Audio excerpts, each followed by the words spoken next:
reason why we can't start. So I'll kick it off here. I'll call the meeting to order.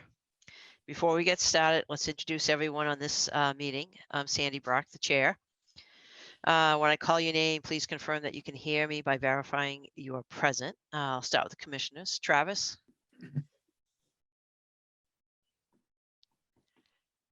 Whoops, didn't hear you, Travis. No. All right, we'll continue on. You get to play with your computer for a little bit. So, Jonathan. Present. Can you hear me? Thank you. Yes, I can. Thank you. Patrick. Present. Great. Thank you.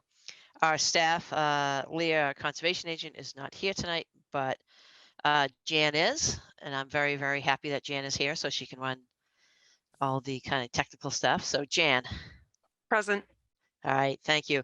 So I'm going to go down, and I know that not everyone's on the call yet, but if you are, please just answer by saying present so we can make sure that you can hear me and I can hear you.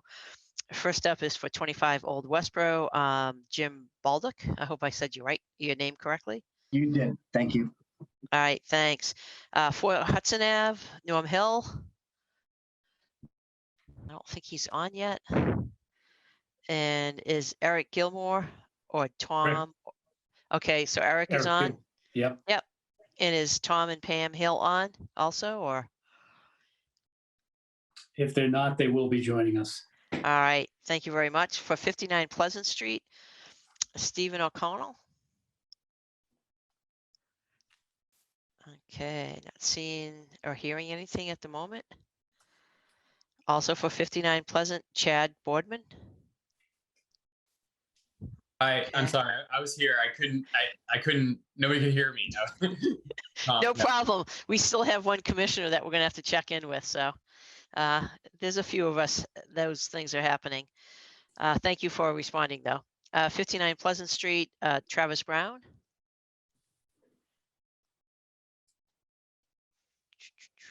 Don't see him in here. Clay Williams for 59 Pleasant Street, a little bit later. For 124 Westboro, Haley. All right, Hannah. And I'm sorry I'm not saying your last names, but I don't want to mispronounce them. Josh Swirling. Scott Jordan.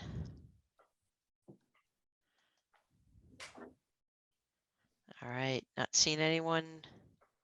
For 58 Follette, Jessica Barty. I know that she'll be on a little bit later. Present. Oh, very good. Thank you. Thank you. All right, so the open meeting of the Conservation Commission is being conducted remotely via Zoom pursuant to Governor Baker's March 12th, 2020 order, as most recently extended on March 29th, 2023. Access information for the public has been provided on the town website. This meeting is being recorded. Please remember to mute your phone or computer when you are not speaking. If you are using dial-in by telephone feature, you can mute yourself by pressing *6. As chair, I will introduce each speaker on the agenda. Please note that you will not have screen sharing privileges, but staff can display any visuals per your cue. After speakers conclude their remarks, I will invite each commissioner to provide any comments, questions, or motions. After commissioners have spoken, I will allow public comments to be spoken by participants. Participants must use the raise hand feature by clicking on the hand icon at the bottom right of the Zoom menu bar to indicate they would like to speak. If you are using a dial-in by telephone feature, press *9 to raise your hand and *6 to unmute you when you are called upon. Participants who raise their hand will be recognized one at a time and will be promoted to speak. Public comments will be followed by commission and applicant responses. Finally, each vote taken will be conducted by roll call vote. As a reminder, the commission is concerned with state and town wetlands and stormwater regulations. Concerns outside this purview need to be addressed to the appropriate boards. For example, road conditions must be addressed with the select board. Traffic concerns must be addressed with the planning board. All right. Sounds good. We do have an attendee who raised their hand, Cindy Taylor Hill. I'm going to allow her to talk. Sure, go ahead. That's me. All right, so that's Norm. Okay. All right, thank you very much.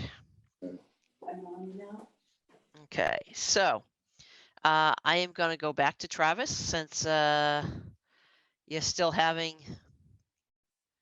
You're still not up there, huh? Oh, why can't they see me? I have no option to, so gonna- if you could mute yourself, that would be appreciated if you're. All right, Travis. Do you want to jump off and jump back on?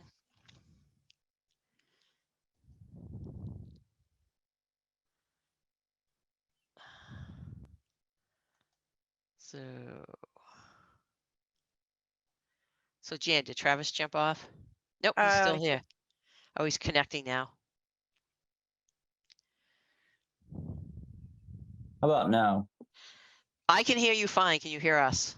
I can. I'm on a different Alright. setup now, so we'll see if I can get the video to work. Okay. All right. Well, we're going to, it's 7:07, so we're going to try to get a few action items done before we get to the public hearings. Jan, anyone here for any of the action items, or can we just start at the top? Let's see. Amanda Zaretti is here for the 8 Millennium. There's three items for that, starting with the first 8 Millennium. Okay, that's on the second sheet. Okay. Yeah, page 3. Okay. So as far as the what is going on with 8 Millennium, let me just pull up.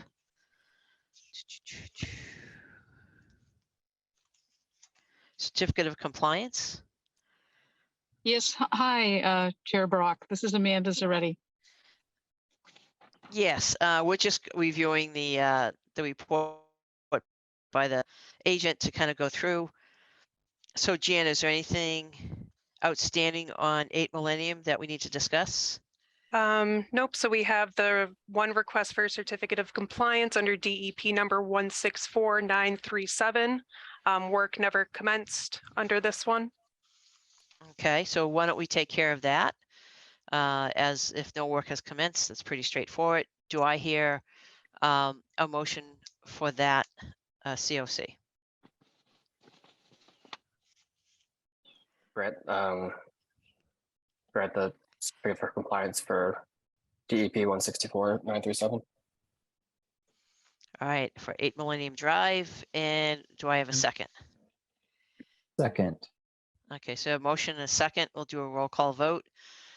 Travis, you're up on the screen, so you get to go first. yes. Patrick Yes. and Jonathan. Yes.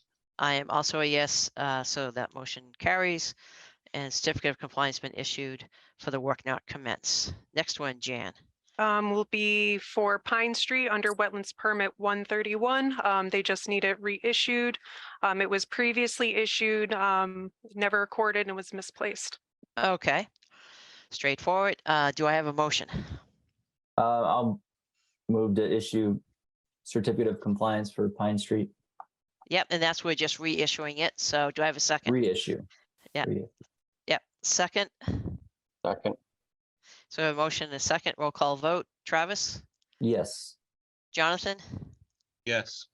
Patrick. Yes. I am also a yes. The motion carries. Last one for 8 Millennium. Yep, so this will be under DEP number 164504, which was a previous order of conditions. Work never commenced under this order either, but the certificate of compliance was never recorded and was misplaced. Okay, so we're reissuing that one, right? Correct. Okay, do I have a motion to reissue the certificate of compliance for 164504? So moved. Do I have a second? Second, A motion and a second. Roll call vote. Patrick, you're up on the screen, so you get to go first. Yes. Travis yes. and Jonathan. Yes. I am also a yes. The motion carries. So everything's been issued. And if you have any questions, let me know. Otherwise than that, we're all set with 8 Millennium. Actually, I do have a question, Madam Chair. Yes. So for DEP number 164-937, that also is accompanied by a wetlands permit and a stormwater permit. Okay, So will the order of conditions also reference those as well? good I mean, question. the certificate of compliance? Yep.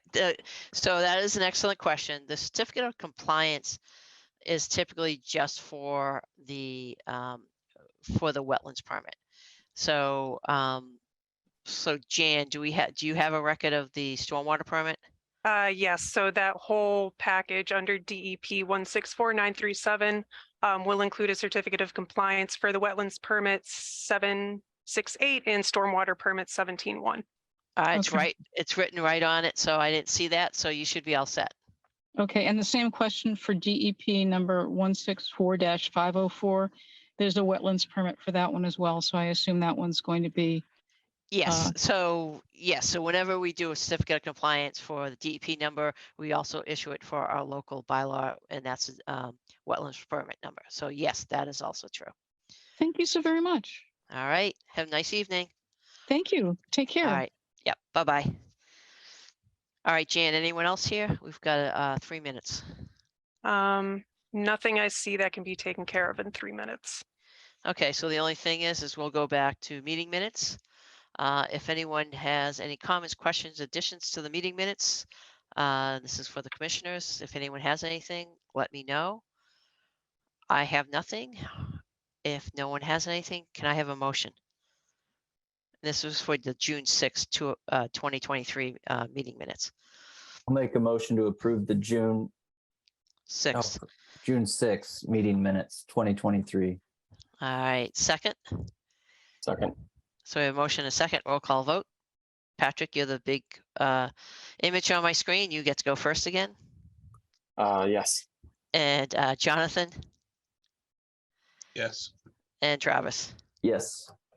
All right, so, and I'm also a yes, so the motion passes.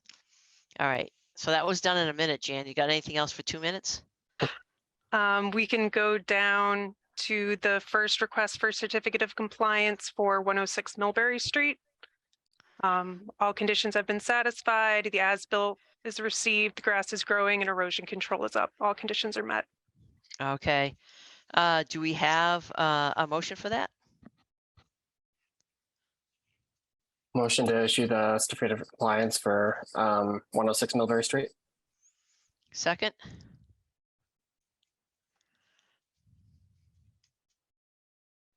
Second. We have a motion and a second. Roll call vote. Jonathan? Yes. Travis? Yes. Patrick? Yes. I am also a yes, the motion carries. All right. So let's hang out for the last minute or so, and we'll start with the public hearings.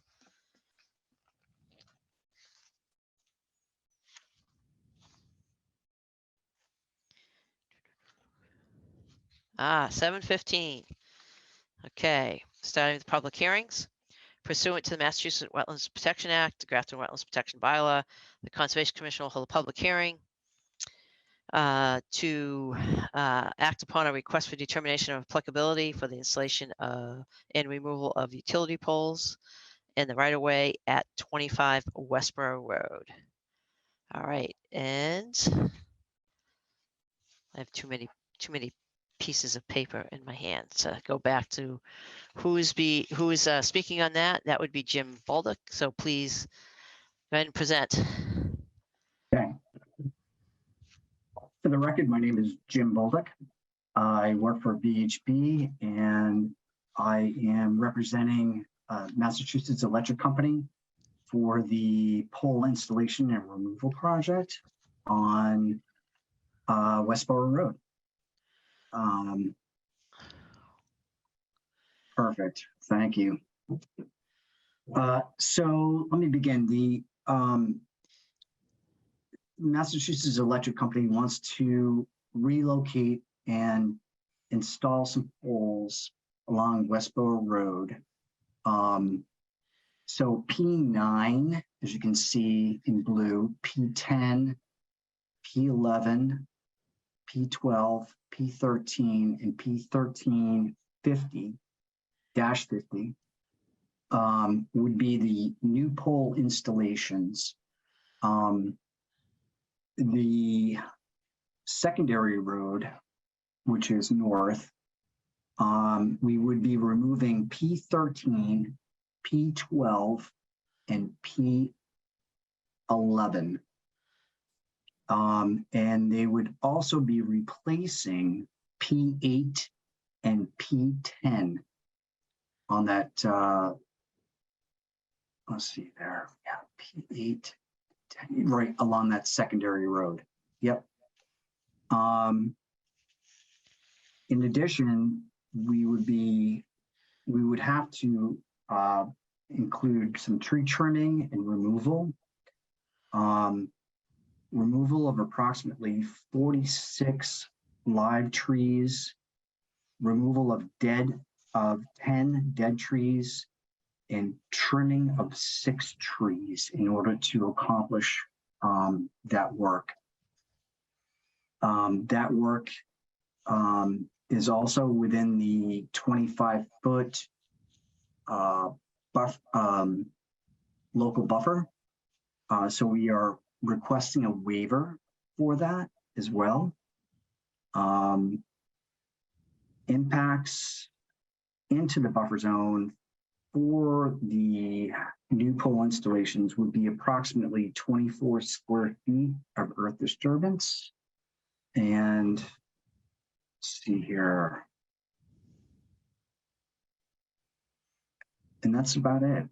That's the extent of the project. We are just basically moving the poles from that secondary road to Old Westboro Road and replacing a couple of the poles that are over there as well.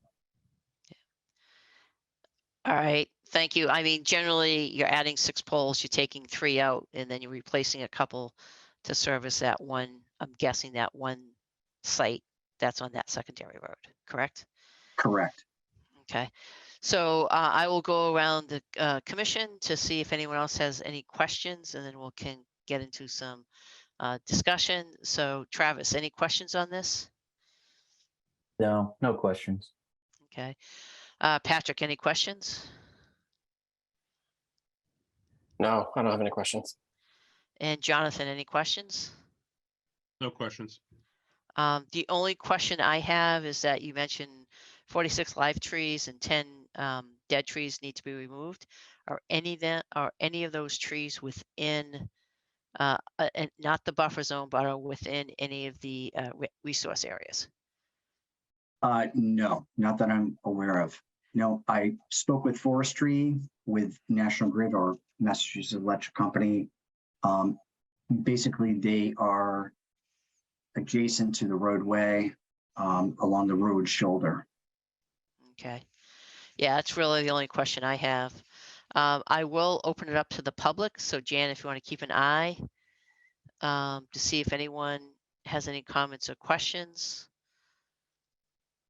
So Sandy, Yes. if I could add, so between pole 11 and 12, it looks like the power lines or the lines, the overhead lines would be running immediately adjacent to the, so if there were trees between 11 and 12, is that something, or is that a special condition potentially if this thing was to move forward, a special condition that trees shouldn't be removed within the resource area?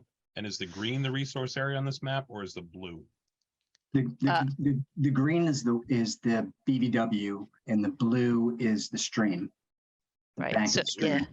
yeah. Yeah. Yeah. If you slide down, there's a legend on the bottom, but yeah, that's okay. I think Jonathan, I think that's a good condition. I mean, I think, if you're putting poles next to the roadway and you're taking some out and the typical ways they put poles in, it's not very invasive. It doesn't take a large footprint. But I do think if you're going to be trimming some trees, I don't have a problem. But if you're taking down trees, like to avoid any trees within the resource area. I can double check with National Grid Forestry to make sure that the trees are not in the wetland, but that was a question that I had for them. But I can double check and get back with you on that. Okay. That's for sure. Yeah. So Jonathan, you had something else you were going to say? I was just gonna say 46 trees. If you start to look at the plan that's shown here and you can see the tree outlines as you move along the road, that's a lot of the trees, depending on what you delineates a tree, right? So if there's smaller undergrowth that's counted as trees, that would make sense that maybe there's 46, but I don't know if that means full grown 10-inch, 12-inch and beyond trees, or if that's small brush and vegetation that's going to get removed. So it might be better to, I don't know if brush and vegetation in the wetland is going to be the same concern between 11 and 12, or maybe even between 12 and 13 when the stream cuts in. So. Okay. Yeah, and if I was hearing correctly, okay, yeah. So you're talking the new 11, the new 12, right in that area. So I would go back to the applicant, and it's up to you. We can have a condition of, no vegetation within the resource area shall be removed, which doesn't mean you can't trim them, but you just don't want anything removed. Or if you want to, it's up to you if you want to continue it just to make sure that if you check with NGrid or whatever, that they understand nothing in the resource area needs to be taken out. I can definitely do that for sure. Okay, and again, it's totally up to you if you want to continue it to the, I mean, this is fairly straightforward. I think that's our only concern. Yeah, I agree, Sandy, that it seems straightforward. I just had a question about the trees within the resource area, like you had after you pointed it out, it realized how close that was.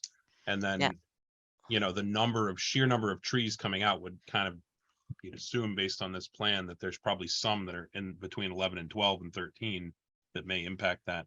But again, maybe it could just simply be a condition, not necessarily something that would delay it to I mean, it's always the applicant's choice, right? But yes. Well, I would opt to continue so I can double check to make sure with forestry that they're not cutting trees down in the wetland. Okay, no, that's fine. What we can do tonight, just to clear everything off, as far as the other kind of comments, and this is more just an action item, is that you are requesting a waiver for the work within the no disturb zone. So we can have a vote on that waiver, because I don't think, that particular question or that potential condition has an impact on the work. You have to do work within the no disturb zone. So, Jan, anything from the public? No, nothing from the public. Okay. And again, if you are in the public, you have any questions or comments on this particular application, feel free to raise your hand. Having said that, can I have someone put a motion forward about the waiver for work within the no disturb zone?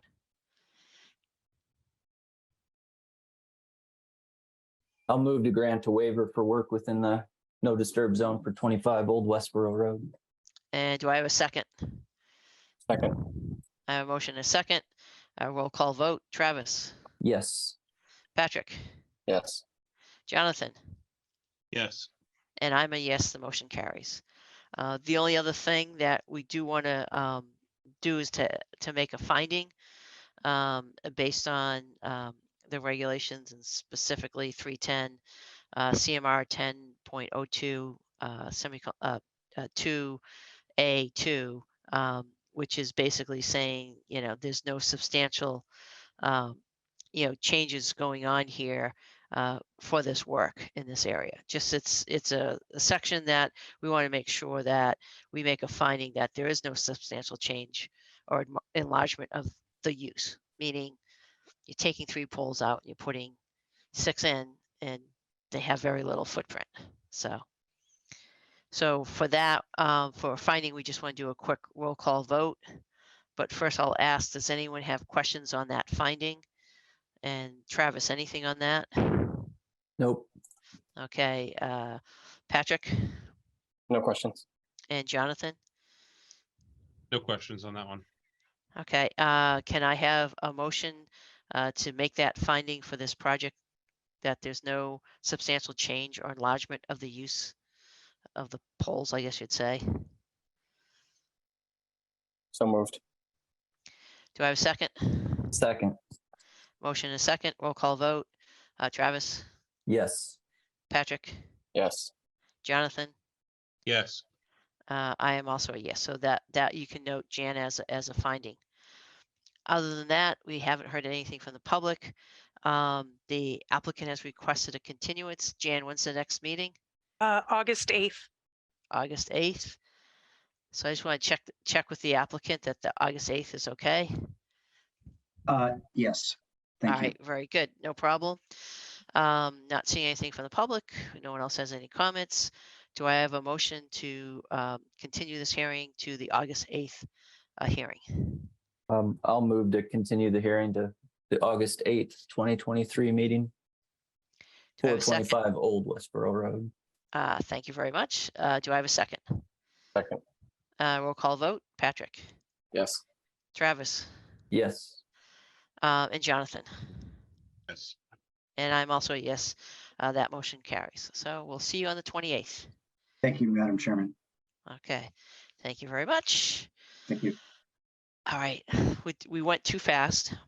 We're 2 minutes early for the next public hearing, which means you get to watch me like babble for a minute or so as we wait for the clock to strike 7:30.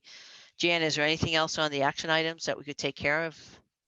Yeah, we can do at the bottom of page 2, a request for a certificate of compliance for 6 Magnolia Lane. Okay.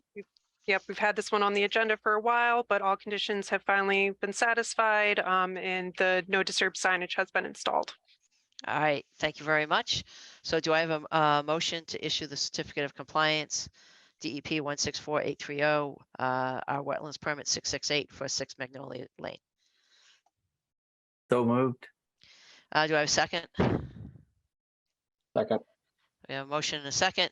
Roll call vote. Patrick, Yes. Travis, Yes. Jonathan. Yes, I am also a yes. That motion carries. Damn it, we're too fast.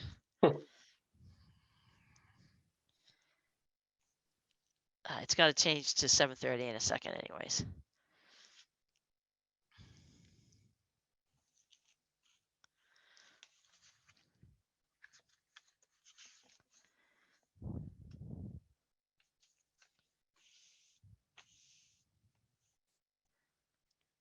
So we're speeding up just to slow down.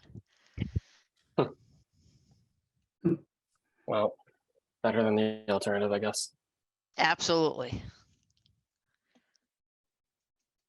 Does anyone else have 7:30 on their computer yet? Got 5 seconds. The countdown. Oh, there it is. There we go. There we go. All right, moving on to our 7:30 public hearing. Pursuant to the Massachusetts Wetlands Protection Act and the Grafton Wetlands Protection Bylaw, Conservation Commission will hold a public hearing to act upon a notice of intent and application for Grafton Wetlands Bylaw permit for the construction of a single-family home and pool at 4 Hudson Avenue. And I think this is Norm that's doing this one. Yes. Okay. Be my guest. All right, I wanted to just introduce myself. I'm Eric Gilmore, president of Gilmore Building Company. Tom and Pam Hill actually purchased this lot and then contacted us and asked us to help them design and build a home for them. Tom and Pam are here this evening, so they'd like to address the commission and say a few words. And then we're going to have Norman Hill from Land Planning actually present the plan to you guys and get into the, some of the details with you, if that's okay with the commission. Absolutely is. Please proceed. And no relation to Norm here. So, but we live on Brigham Hill Road right now. So we actually, the lot at 4 Hudson is kind of in our backyard. We're on the corner of Hudson and Brigham Hill, if people are familiar with the area. So the lot and the house that's existing at 4 Hudson, has been, well, it's been in, I'd say, disrepair for about 10 years almost. It's been sort of abandoned for at least 5, I'd say. And there were some tenants there for a period of time from the previous owners, who and the place is really in disarray. So when the family that owned it and inherited it was looking to release it, we wanted to, one, because it's currently our neighbor, it's in our backyard as a property. We really wanted to ensure that it didn't continue in the state it's in. So we agreed to purchase it from them with the intent that we would be able to really, because we like the location, we like the area, like the lot, build something that would suit our needs now that we have, we've been in town for 15 years and we have younger kids now. So we thought it'd be a great opportunity to stay in the neighborhood, in the area that we love, and build us a new home that would better fit sort of the wants and needs of our family now. So that's kind of where we're at.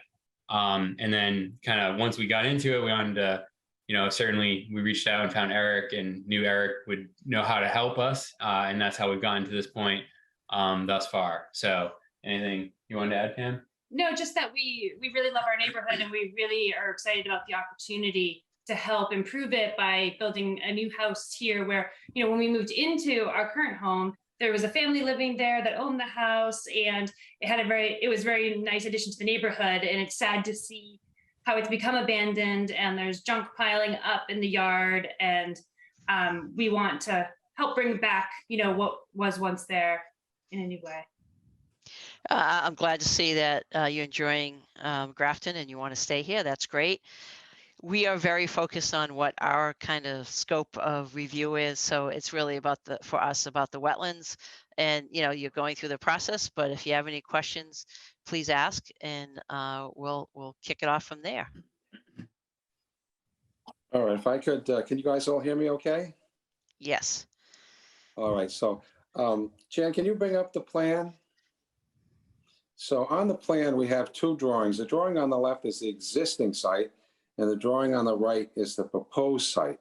And I'd like you to look at the existing site on the left, and you'll see the squiggle line that starts in the bottom left and squiggles up towards the top and runs across the top. That's the edge of the lawn. That's we're calling that the tree line. So to the left of that line is trees. Everything to the right is lawn. I'd like, before I go any further, I'd like to ask Jan a couple of questions. I haven't heard anything from DEP. I haven't got any comments from them. I haven't got a DEP file number yet. Have you heard anything from them, Jen? No, I checked this morning as well and I didn't see one.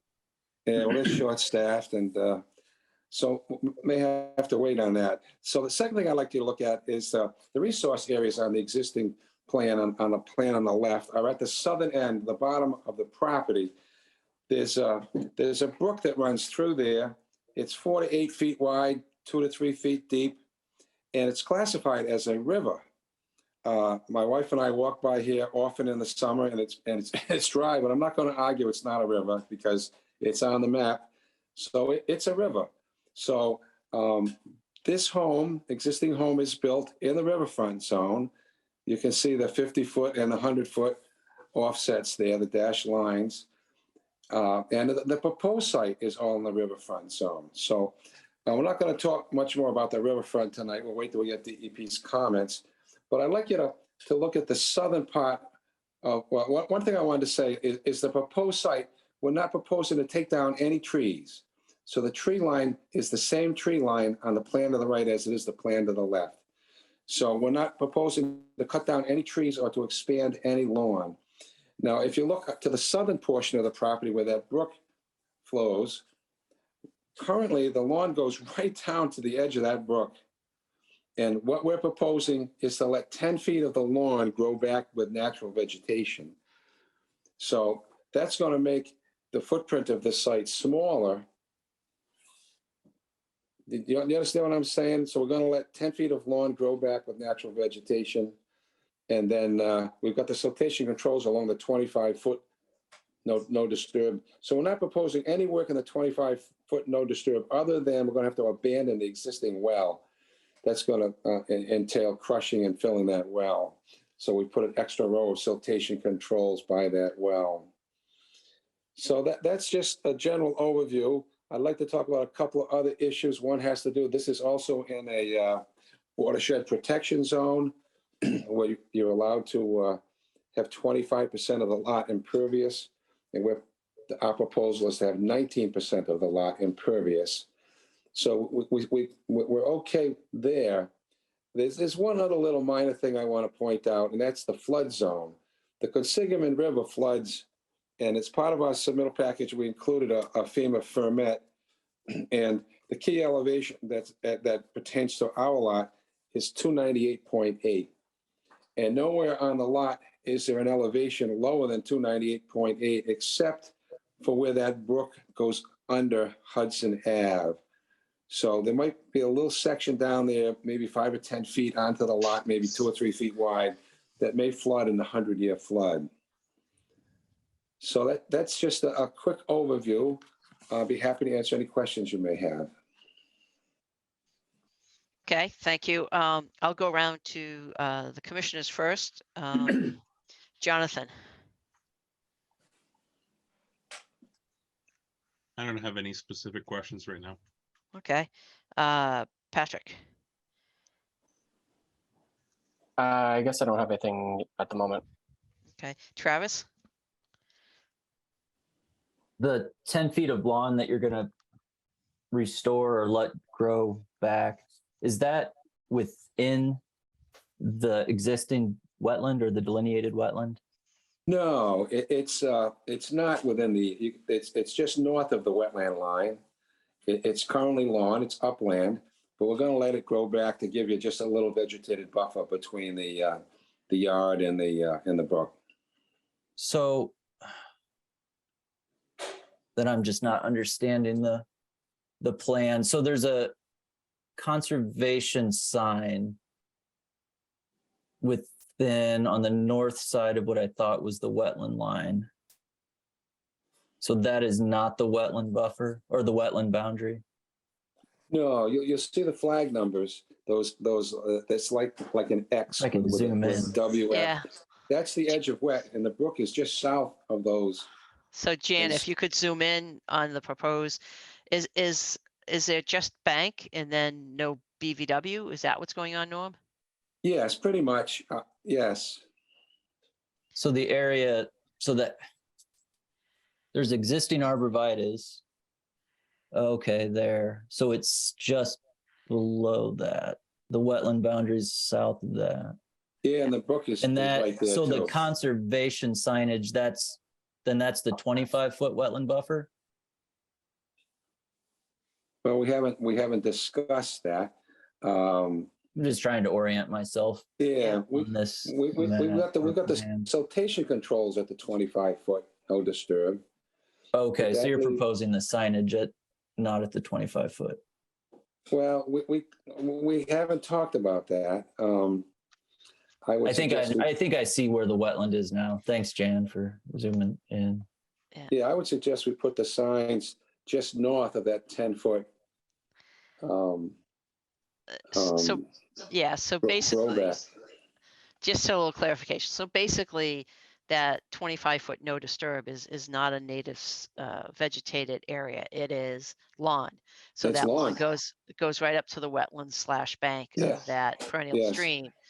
And Yes. so what they're proposing is to restore 10 feet of that as a way to provide a buffer to the to that stream into the wetlands. And then Yes. of course we have a 25 no disturb. And so when you look at the plan, you know, the silt fence is going on that 25-foot line. They're asking to do two things within that 25 feet. One is to abandon and decommission that well. And the second one is to add, you know, there's different ways of doing that 10 feet. You could overseed it. I don't know what your plans are, Norm, for how you're going to let that go so you don't have invasives. I was going to suggest they just stop mowing it. And again, it will naturalize. The only question that you might have is that you don't want to get a bunch of invasives in there. So that's the only thing that you Right. would really have to monitor. You might overseed it with like an erosion control mix or something, just to get Mhm. some natives in there, but not do it. I'm not suggesting that you should go in and remove the lawn and then like, plant and reseed it. I don't think it will naturalize on its own. So, Right, right. so that's comes back to the 25 foot, is so that there is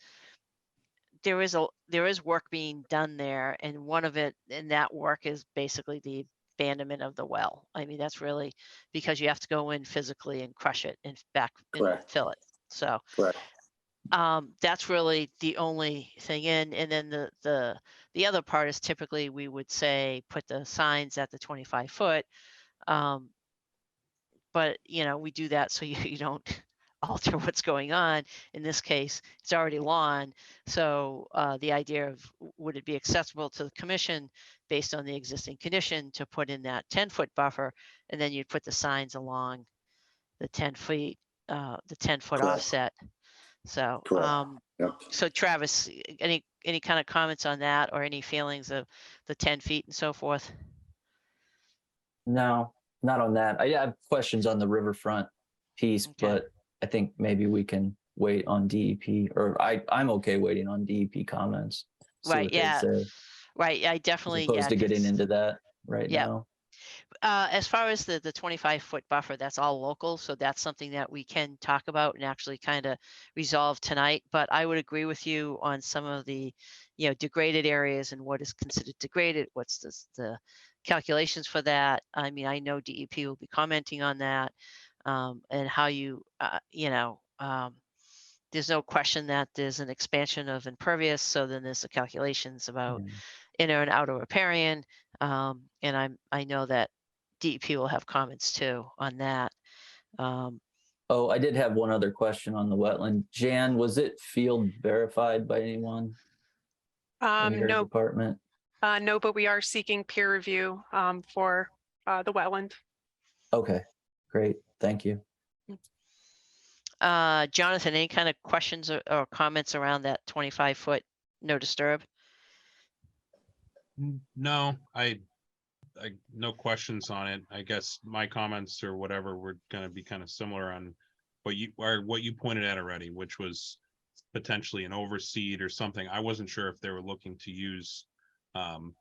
It's not a replication. It's just you're letting it go. You're not actually replicating wetland in that space. Nope. Correct. Yeah, it's just a naturalization. As long as there's no invasives, it will happen over time. Sure. Let nature take care of it. I don't have a problem with that. I guess the last thing I'd want to see is the lawn taken up so that you could plant something else and have an opportunity for exposed areas that would then potentially have erosion into it. So, Just wash Okay. out. Yep. Yeah, no other comments though. okay. Patrick, any kind of comments or questions around just a 25-foot no disturb? No, nothing else right now. Okay.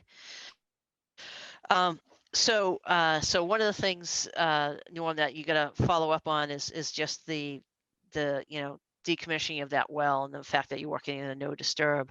But we can also at that point is to have a vote to say not only not only is it's okay to decommission the well because we don't have any issues with that, but then we could put that that discussion and around the signs going 10 feet from the wetlands as opposed to 25 feet, and have it as a condition that that first 10 feet will be allowed to naturalize and have a natural 10-foot buffer there. So I'm not hearing anyone on the commission that is really opposed to a 10-foot width as opposed to making you go 25 feet, to be quite honest. And you don't want it right off the corner of the house, and it's all lawn right now. So it's Right.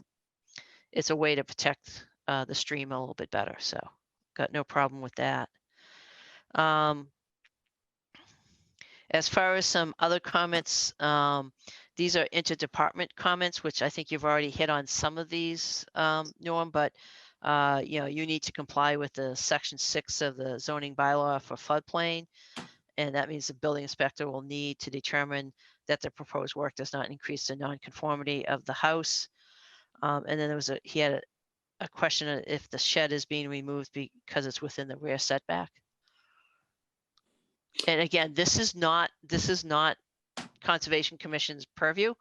We're passing along a comment we got or what staff got in the interdepartment meeting. You'll have to take it up to the building department, Yeah. but we're Yeah. just letting you know. So I don't know if you're looking to remove that shed or not. And that's not on us, but FYI. Yeah. Okay, and then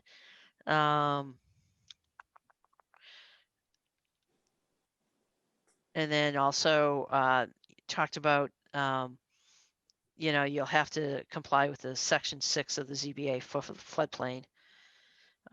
We've already talked about we're waiting for DEP number and comment, so we haven't gotten that yet. Hopefully that comes in fairly soon.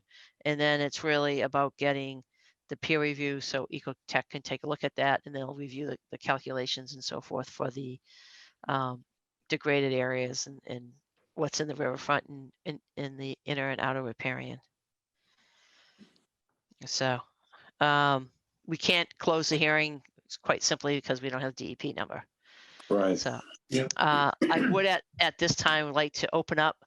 If anyone has any comments or questions from the public, please raise your hand and we'll watch that. And then I'll go back to the owners. If they have any questions or comments, for the commission on what this procedure is going to happen, and we can certainly let you know. But basically, we don't have the comments from DEP yet. We can't close it because we don't have a DEP number. And then the other part is getting the peer reviewer to go out and take a look at the wetlands, which is fairly straightforward. And then they'll also help us reviewing the alternatives analysis. So those are the two things that we have outstanding. So Jan, did I miss anything? Nope, I think you hit it all. Okay, and no one from the public is raising their hand? No. Okay, so next step would be for you as the applicant to request a continuance to, of course, I didn't write down the date. What is it, August August 8th. I'm gonna write that one down. August 8th, So we would like to request a continuance to the meeting on August 8th. okay. Any other further questions? Other than that, we haven't seen anything from the public. We will do a roll call vote and we'll get it continued. So not seeing anything. Do I have a motion to continue to August 8th? I'll move to continue this to August 8th for 4 Hudson Avenue. Do I have a second? Second. We have a motion and a second. Roll call vote. Travis, Yes. Jonathan, Yes. Patrick, Yes. and I'm also a yes. So the motion carries and we'll see you on August 8th and good luck with the whole process, not just us, but with other town boards. So good luck. Thank you. Thank you very much. Everyone say well. Thank you. Thank you All very right. much. All right, next up is it's actually past 7:45, which is great. So at least I can read and open the next public hearing. They are requesting a continuance, but let me open it up and we'll take care of that business. Pursuant to the Massachusetts Wetlands Protection Act, the Grafton Wetlands Protection Bylaw, the Grafton Conservation Commission will hold a public hearing to act upon a request for determination of applicability for a driveway expansion at 27 Weston Street. And I was incorrect. They are not asking for continuance. They are actually withdrawing it without prejudice, which is their right to do. Jan, there's no one here to talk about this, correct? Correct. All right, so then all I need is a motion to say, how do we close this out? Because they can request to withdraw without prejudice. Do we need to do a vote? I'm trying to think if we've done votes on that. Can't remember one. I don't know. Because it's the applicant's right to withdraw. We can't stop them, and us voting doesn't say, we can't ever say no, because it's their right to withdraw without prejudice. Should we vote on accepting their withdrawal or? Why don't, I like their that. withdrawal? I actually like that because it covers us so that, just acknowledge that they're doing this. If I could have a motion to say that, to acknowledge the withdrawal without prejudice, and we can take a quick vote on it and kind of move on. So motioned. Do I have a second? Second. Roll call vote. Patrick, Yes. Travis, Yes. Jonathan, Yes.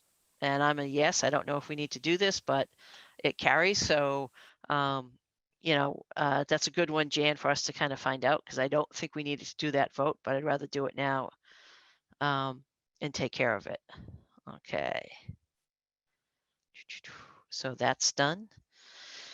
All right. 7:52. So the next public hearing's at 8. Jan, anything else that we can take care of as far as action items, since it's going to take us we'll have to wait around till 8 o'clock. Sure, we can do on page 2, the extension request for 23 Prentice Place. Okay. And the report, the agent's report was just saying that it's currently under construction now, and they just seeking additional time. No explanation was given. And Ecotech is monitoring it, and they're maintaining compliance. Does anyone have any comments or questions on this continuance? Travis? Nope. Jonathan? No. Patrick? No.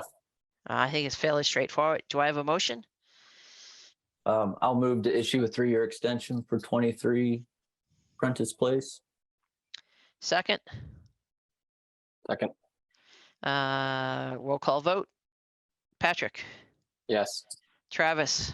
Yes. Jonathan? Yes. And I'm also a yes, the motion carries. Something else that we can take care of? If you like, we can do the public hearing for 58 Flat Street. Okay, that's a continuance. Yes. Hold on a second. All right, I'm just getting to Is it. is it a continuance? It doesn't show that way in my notes unless Or- Cortland Way.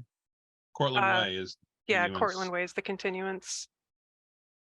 It's Cortland, 6 minutes. Can we do 58 Bullet Street, or is going to take longer than 6 minutes? I think it's going to take longer. However, Cortland Way is a continuous request, which we can get rid of that in 5 minutes. So let me read into it, read it open as public, and then we can have a continuance vote on that. Okay, all right, and they're continuing it. They're requesting continuation to September 5th. All right, pursuant to the Massachusetts Wetlands Protection Act, the Grafton Wetlands Protection Bylaw, the Grafton Conservation Commission will hold a public hearing to act upon a request for determination of applicability for the construction of a fence at 23 Cortland Way. The applicant has requested a continuance to September 5th. Do I have a motion? Motion to grant continuance to September 5th. All right, do I have a second? Second. We have a motion, a second, roll call vote. Travis, Yes. Patrick, Yes. Jonathan. Yes. I'm also a yes, the motion carries. Okay. So that one's all set. Any these other action items, Jan? Yeah, we can move on to page 3. We have requests for partial of certificates of compliance for 125 McGill Drive. All right. Oh, whoops, I went to page 4, sorry. All right, do we have and any report on that one on? These are the usual order of conditions we have for the Highfield subdivision that cover the golf course and the entire subdivision. We do these ones fairly regularly. So this are partial requests to release the individual house lot. The conditions pertaining to this lot have been satisfied and the lot is stable. All right, very good. Do I have a motion? Motion to issue the partial certificate of compliance for 125 McGill Drive. Do I have a second? Thank you. Motion and a second, roll call vote. Jonathan, Yes. Patrick, Yes.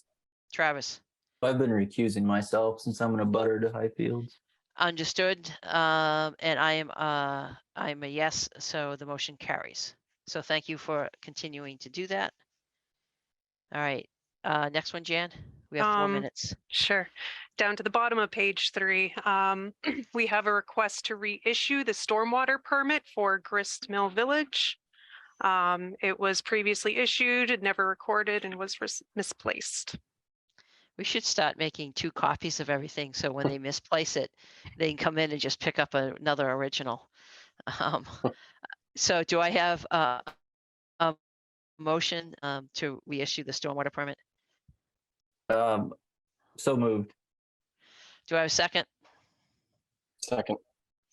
Roll call vote. Travis? Yes. Patrick? Yes. Jonathan? Yes.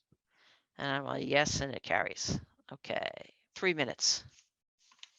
All Feel like I'm at a track meet at the moment. All right, top of page 4. This one's also for Grist Mill Village. They're seeking a certificate of compliance. That's where the stormwater permit reissue came in. So they submitted as-built plans and a letter from the engineer. Construction has been complete and the site has been stable for a while. All the conditions have been satisfied and the erosion control has been removed. Graves has reviewed the site, the as-built plans, and everything is all clear. Very good. Do I have a motion to issue the COC for Grist Mill Village? I'll move to issue the certificate of compliance for Grist Mill Village. Do I have a second? Second. Roll call vote. Jonathan? Do we have to note that it's pending receipt, or is that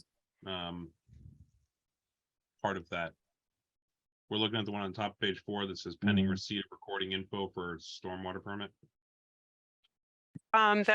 That's how, yeah, I think we should note that. That way we know the stormwater permit gets recorded before we hand over the COC.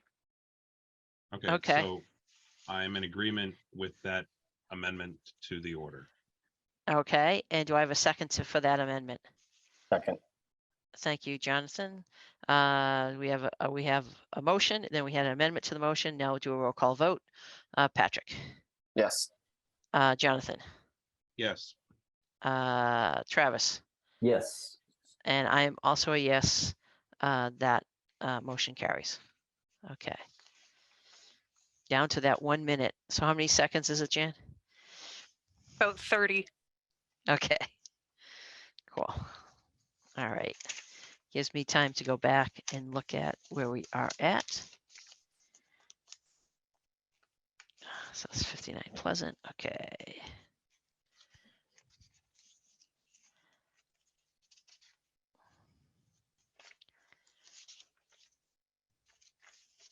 All right.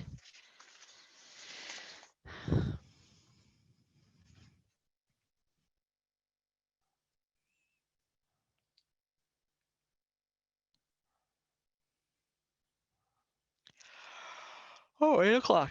Fabulous. Excuse me. All right. Pursuant to the Massachusetts Wetlands Protection Act, the Grafton Stormwater Management Bylaw, Grafton Wetlands Protection Bylaw, Conservation Commission will hold a public hearing to act upon a notice of intent, application for Grafton Stormwater Bylaw permit, application for Grafton Wetlands Bylaw permit for the construction of a warehouse facility at 124 Westboro Road in Grafton. All right, who's here to talk about that? Oh, I think you read in the wrong one. Oh, I'm sorry. Yeah, we're at 59. I did 8:15. I'm sorry. You're absolutely right. I did 8:15 and not. So please ignore what I just said. And now it's 8:00. It's still 8 o'clock. So we'll go to the 8 o'clock one for 59 Pleasant. Sorry about that. Thank you, Jan. Pursuant to the Massachusetts Wetlands Protection Act, the Grafton Conservation Commission will hold a public hearing to act upon a notice of intent for the construction of 4 multifamily buildings at 59 Pleasant Street. So a little going backwards. So who's here to speak on 59 Pleasant Street? Good evening, Madam Chair, members of the commission. My name is Steve O'Connell from Turning Point Engineering on behalf of the applicant for the project proposed at 59 Pleasant Street, known as the Reserve at Pleasant Commons. You okay if I get right into it? Absolutely. That's what we're here for. Thank you. So this is a notice of intent application, which is strictly pursuant to the Massachusetts Wetlands Protection Act. This project is currently being permitted through the Grafton Zoning Board of Appeals as a comprehensive permit, also known as a Chapter 40B. There are 104 proposed apartment units across 4 buildings. As you can see the site plan there, it is a 12.5 acre parcel of land, again at 59 Pleasant Street. Pleasant Street is the street that runs between Providence Road, which is 122, and Main Street, 122A, in the vicinity of Christopher Drive, and on the bottom of the plan is Peters Way. It's an undeveloped parcel of land. The front third is an agricultural field, which is hayed, been hayed for a number of years. The back third of the property is mature forest consisting of mature hardwoods and evergreen trees. Also to the rear of the property, just off the property, maybe just a tad of the pond comes on the property, is in fact the pond on land owned by the town of Grafton. That's to the right on the plan, east of the subject property. So access to the site will be a single driveway from Pleasant Street as shown, with again access around 2 of the buildings, access through the front of buildings number 300 and 400. There is a stormwater system comprised of a series of catch basins with deep sumps and hoods, conveyed with closed pipe network through manholes to infiltration basin with sediment forebay. And in fact, before the sediment forebay is a hydrodynamic separator, which allows us to meet your 90% TSS removal and your 60% phosphorus removal. The project is currently under review by Graves Engineering as part of the Zoning Board of Appeals permitting process. Also, as part of the Zoning Board of Appeals permitting process, the site was reviewed by Arthur Allen of Ecotech.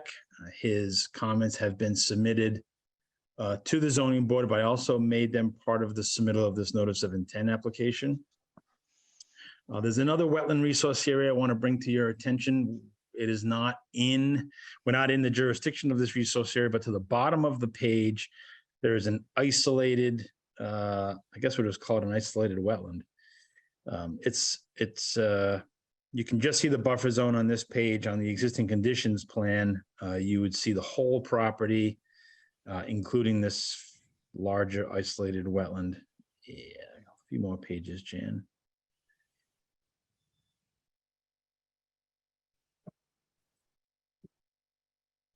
Can be forward. That'd be sheet 3.0. Call it 2.2, I'm sorry.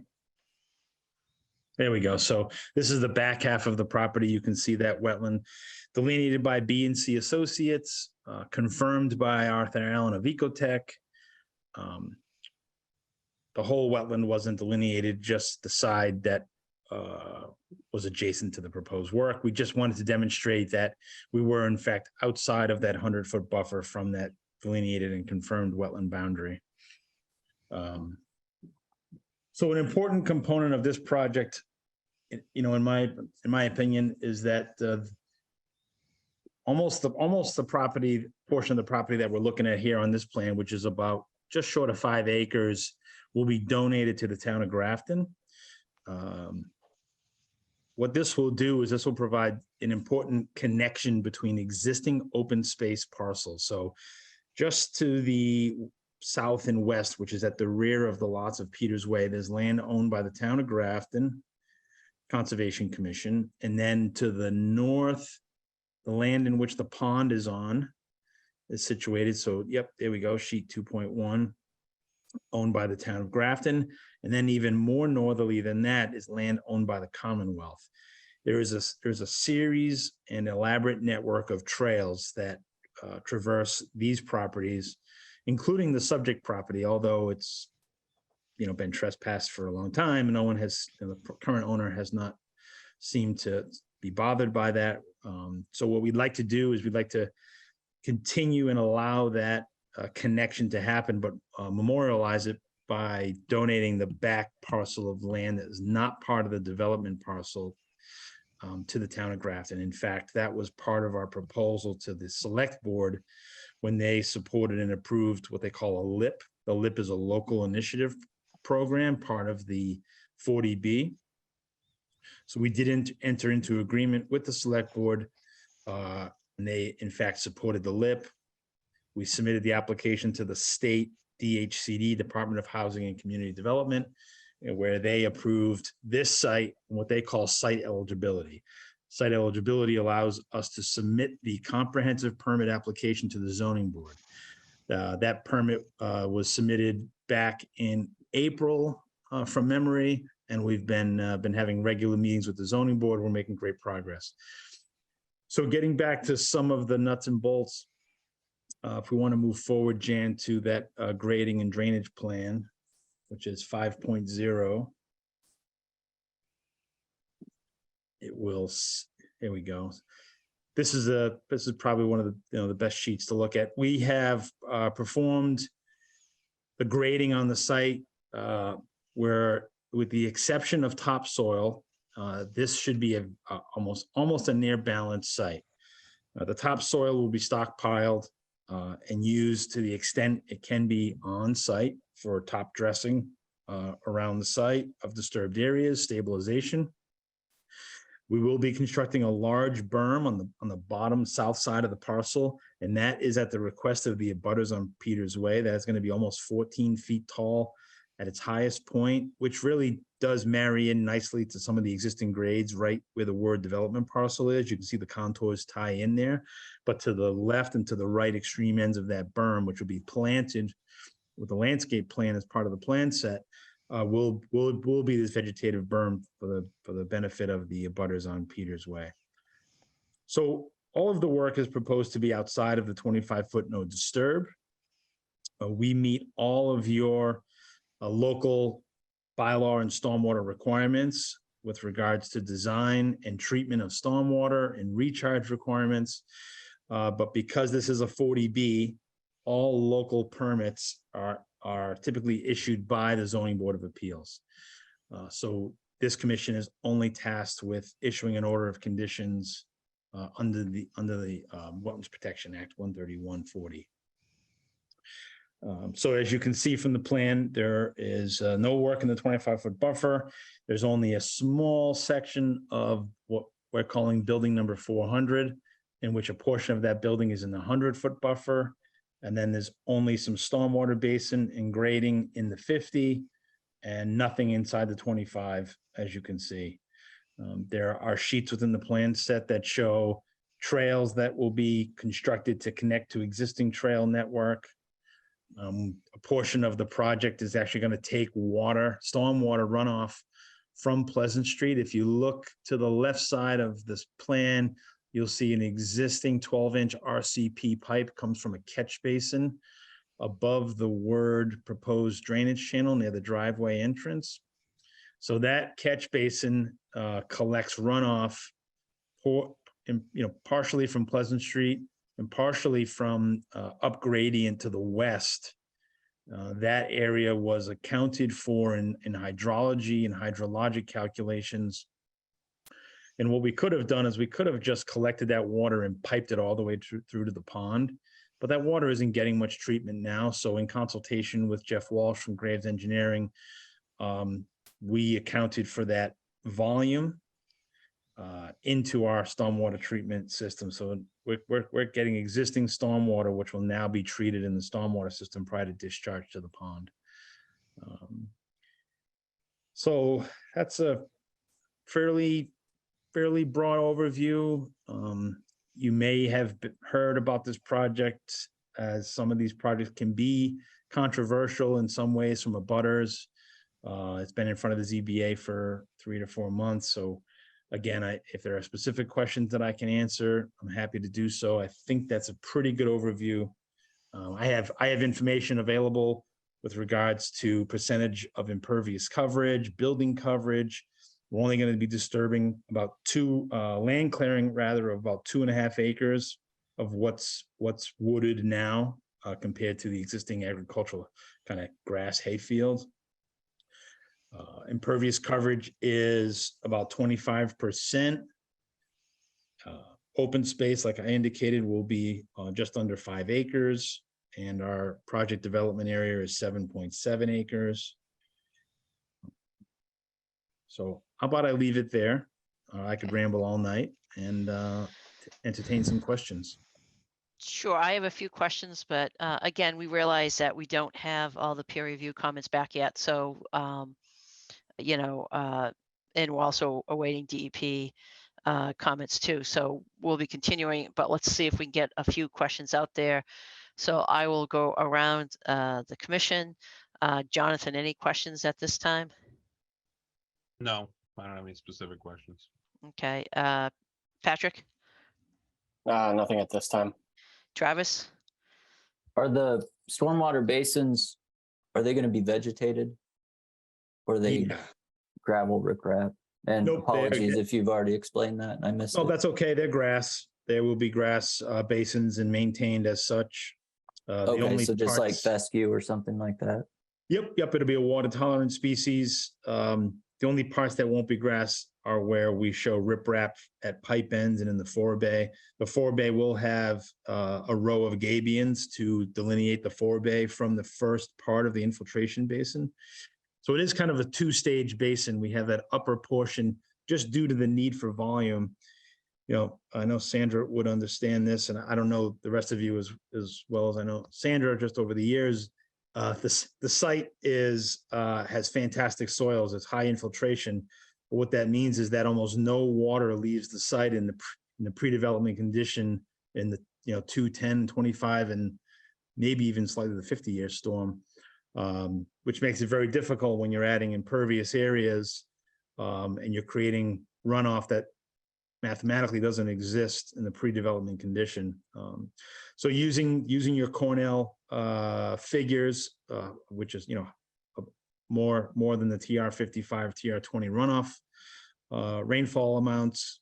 This is the result are this pipe and stormwater configuration. Again, it's got that upper basin, which has the forebay, and then it will, through the outlet structure, get into the lower basin for additional recharge, and then prior to discharge. You can see there are 4 discharge pipes there shown through the berm of the bigger basin to the right. Okay. All Back set? to you, Sandy. Yep, Okay. thank you.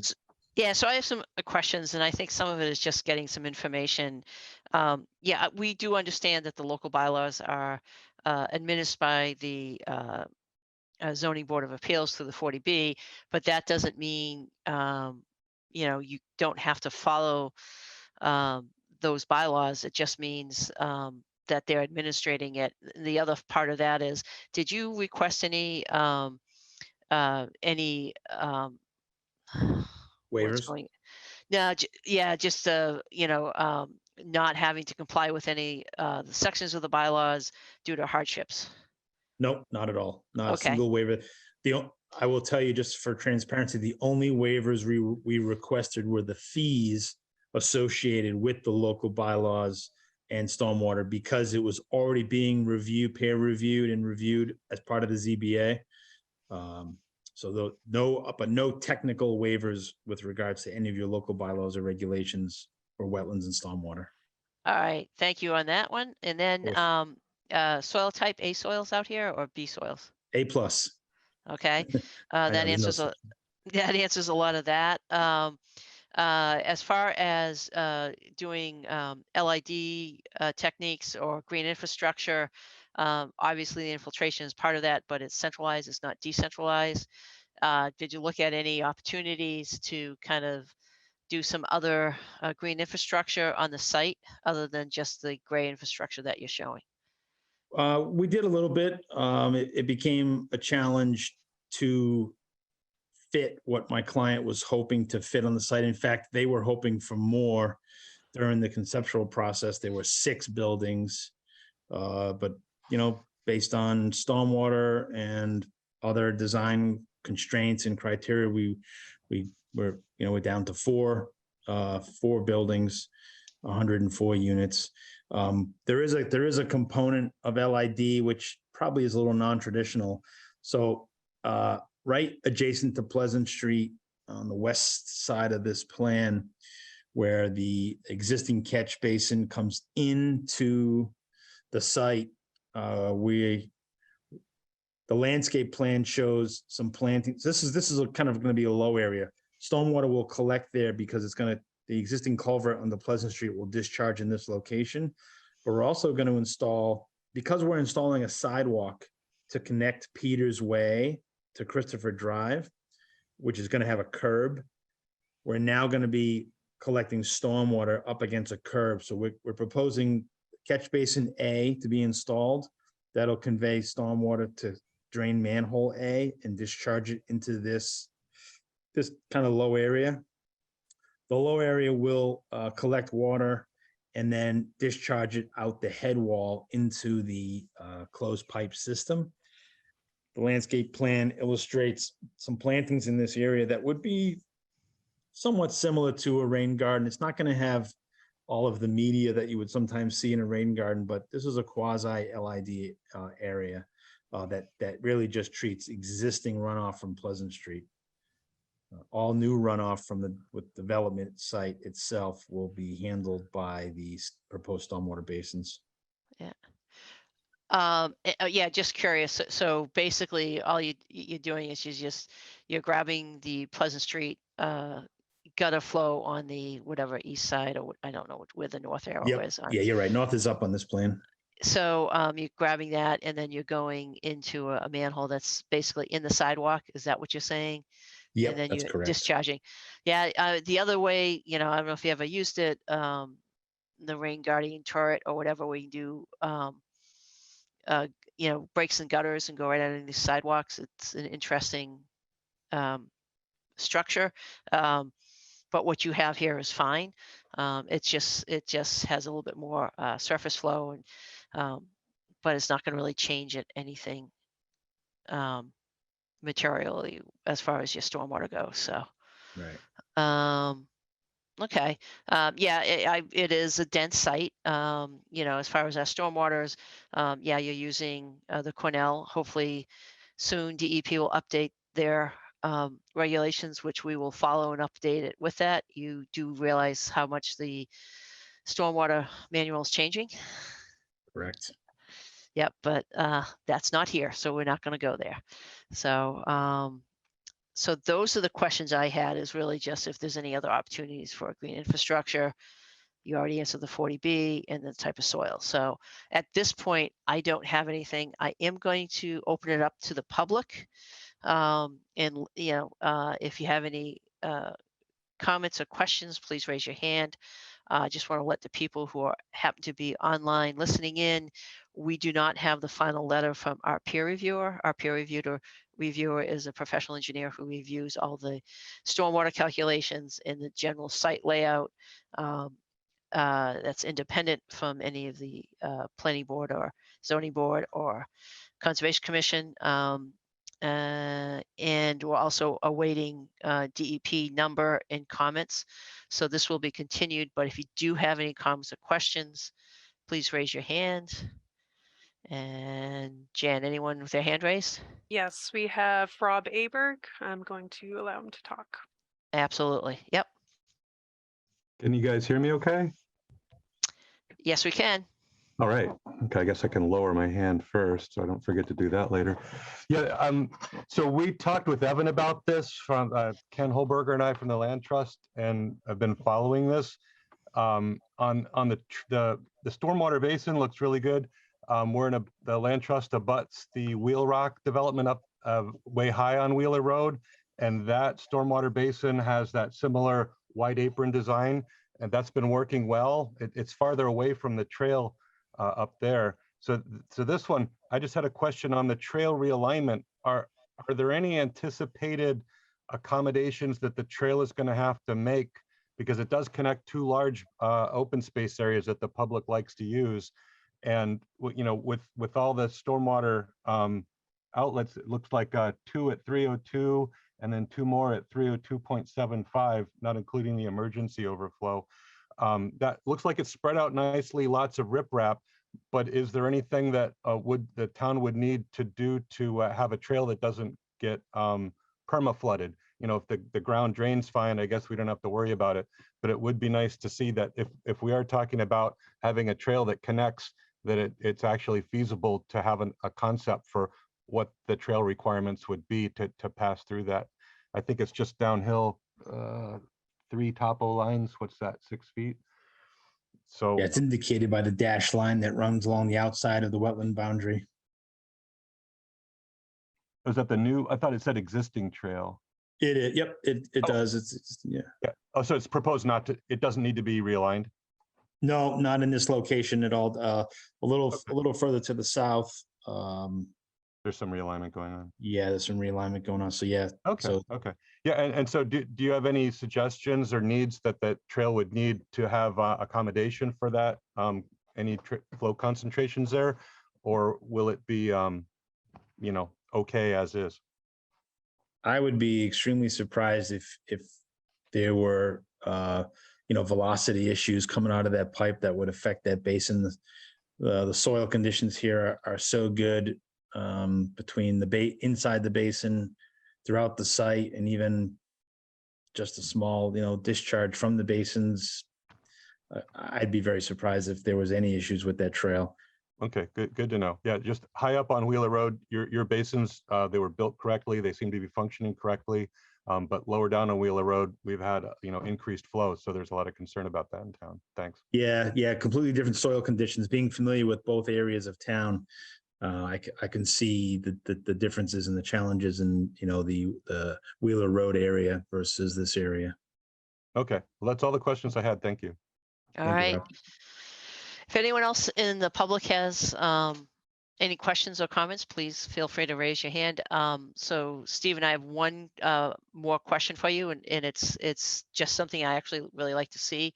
You have a drawdown in your basins. So is that all in? Is that just a stone? Excuse me. Is that just a pipe and crushed stone, or you're showing the drawdown pipe? Yeah. So if we want to go to the detail, Jan, on 7.4.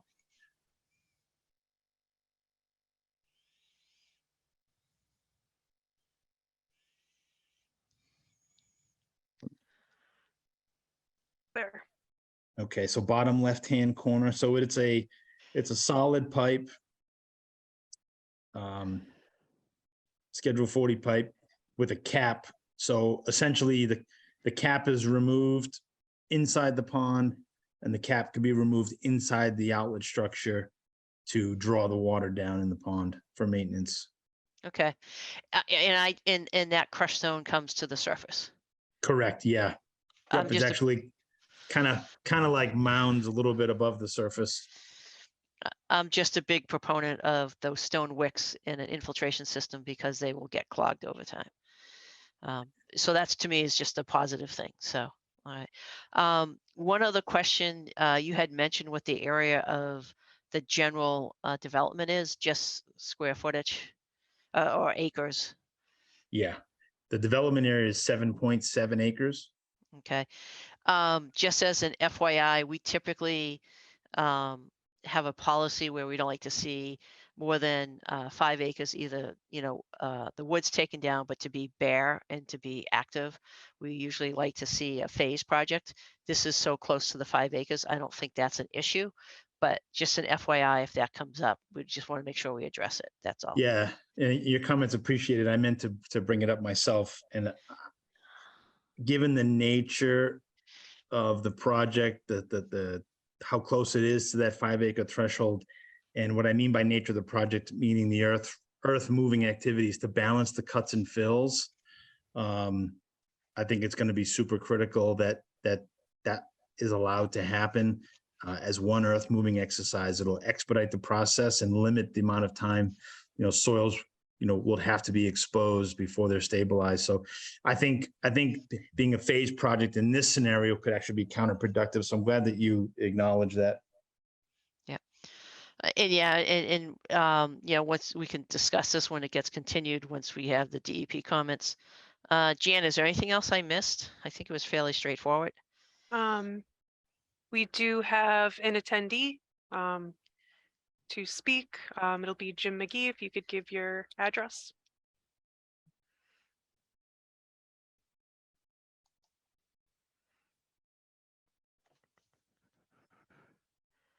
So Jim, if you're talking, we cannot hear you. Okay, can you hear me now? Yes, we can. Okay, awesome. I'm 53 Pleasant Street, right next door to the field. I just wanted to make a comment on this trail system. I've been hiking those woods since I was a kid. If you go to the south, it's about a 5-minute walk before you come to the Arnold's property. So you're talking 5 minutes out, 5 minutes back. Really not much of a trail system. As far as connecting to the north, you have that body of water right behind the field, and that comes right up to the backyards of 2 houses off of Pleasant Street. So there is no way to connect those trails to the north system. The only way I can get there is to walk down Pleasant Street. So I think it's very misleading to what they're representing. So I would just ask the applicant, the existing trails, where do they go, and could they be connected? So I believe it's the Grafton Land Trust that actually has a trail map. Happy to provide information that we provided to the select board during that early LIP process. I can't say I've personally walked to the full extent of the trails. I've walked more to the south than I have to the north, just for no reason other than needing to look at the wetland and things like that. But the trail map shows a pretty extensive network of trails. Okay, well, I don't have the trail map, so I don't know what you're looking at. I just know I've hiked those woods since I was a kid. Like I said, if you go to the north, you're going to hit somebody's backyard and that body of water that goes all the way down to the Blackstone. So you cannot connect those trails. So I don't know what your trail map's showing, but it's very misleading to say you're going to connect those trails. Well, we are connecting trails because we're connecting trails that exist today. Where they go off of our property, we can't control. But I know they're active because I see lots of people using them when I'm out there. And the trails that that we're providing are a connection between existing trails. Like I said, where they go, I can't necessarily speak to. Well, the trails you're providing, I've walked, like I said, since I was a kid. They're only a 5-minute walk. They don't connect to any other trails. I'm not sure what you're referring to. Maybe to the east or the west, but then you hit Sunrise Ave or you hit Pleasant Street. So it's not much of a trail system. That's all I have to say. Well, I'm happy to provide a map and happy to continue the discussion after I provide the map. So as far as the Conservation Commission and looking at it, what we're concerned with is in the case of this is that there's existing trails on their parcel that they control and they're continuing to maintain them. If it's off of their property, we don't have any jurisdiction on anything other than what's this property. So I don't know if what you're saying as far as where the connections are, but they only control their site. So my question to you is, as far as what's being shown on the site and they're just reconnecting things, those are not close to where you're talking about connecting to the north. Is that true, or? It's right off the map that they're showing. They're not showing the body of water, I don't think. Yeah, we show the water. Okay, can you point that? Can you show where that is? I think Jan can. So it's really, see the north arrow? The north arrow is in the water, and everything to the south of that, there's text there that shows soil test pit information. There's a cloud around some other text that's all in the water, which is part of the pond. So and the wetland flags delineate the western boundary of the pond up against the subject property. Can you just move the arrow around where the water is? Because I'm still okay. There you go. So that's the water body right there. Yeah, yep, exactly. That's the boundary. Jan just followed the boundary of it. As Okay. it goes along their property. Yeah, and I'm just saying, I understand what you're saying about their trails and what they're doing with them. That's fine. I'm just saying you can't get past that body of water without walking through somebody's backyard to get to the north side. That's all. I just wanted to make that comment. Yeah. Thank you. I appreciate it. Thank you. Thank you. Got a couple other folks with their hands raised. Yep, I'm going to promote Lindsay Fox. If you could give your address.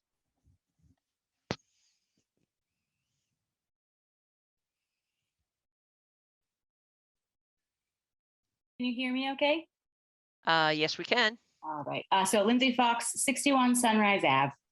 I just had, I knew this is just more of a question for you guys as far as work that's allowed in the 100-foot buffer. It looks like that building number 4 is like half in that buffer. Is that something that is, I don't know, is that something that? So no, it's a good question. So the 100-foot buffer under state jurisdiction is a jurisdictional area. Okay. Meaning what that really means is that if you're working within 100 feet of a wetland resource areas, then there is a good possibility that you may, quote, impact those wetlands. So that's a jurisdictional area. The town of Grafton has their own bylaw, wetland bylaw, and they have a 25-foot no disturb. And I think that's on this plan here. And that's where the town has increased what the state has, is to say you can't disturb any areas within that 25 feet closest to the wetlands. So that's a local jurisdiction. And actually nothing's being done in that, but it's a good question. So 100 feet is the jurisdictional area. That's what brings it in front of us. That's why we look at it for the stormwater and potential impacts to the wetlands, but there's nothing on the state level that says you cannot go into that 100-foot buffer. But it does cause them to go to the Conservation Commission. Hopefully that answers your question. Yes, that does. I did. I know that at the last ZBA meeting, one of the members of the ZBA had brought up concerns about the water basins and the height. I don't know if you guys are aware of that at all. Like I don't know, the incline or whatever. There was he was concerned about something having to do with maintaining water in that body of water that's behind the property. So Jan, if you go back to the grading plan. So as I mentioned previously, we do have an outside peer reviewer looking at this, and these are the type of kind of technical things they look at it. So I think if you were to look, if you can zoom in on that one basin, Jan. So obviously you have good soils out in this area, meaning that it has like really sandy soils. Mm-hmm. So if you look at the, what the bottom of the basin is compared to the elevation of the pond, and Stephen, please chime in here. By looking at it, the pond is lower than the basin, correct? Correct. And can you give, I can see that's 300 is the bottom of the basin. Do you know what the water level is? Elevation 296. I'm sorry, it's right on your plan. Yep. So if you look on this plan here and at the larger basin, there's a contour line which tells the elevation of 300. When you look up where it says water surface elevation 296 plus or minus, because it does fluctuate, you're about 4 feet above. So the question that you asked would be totally something that would have to be looked at, and our engineer would pick it up if that basin was at, I'm just going to make up a number, 295, then it's going to be wet all the time. As part of the process for that basin, you've heard earlier about the discussion of the type of soils, a very sandy soil. It is also required under the state Wetlands Protection Act and the Stormwater Manual that they'll have to do a minimum of 2 test pits in that basin, and it has to be every 5,000 square feet. So there's a series of test pits that were done to see where the seasonal high groundwater is. So then again, that's part of the calculations, which is what we get reviewed. And these are the type of questions that are perfectly great for butters to ask.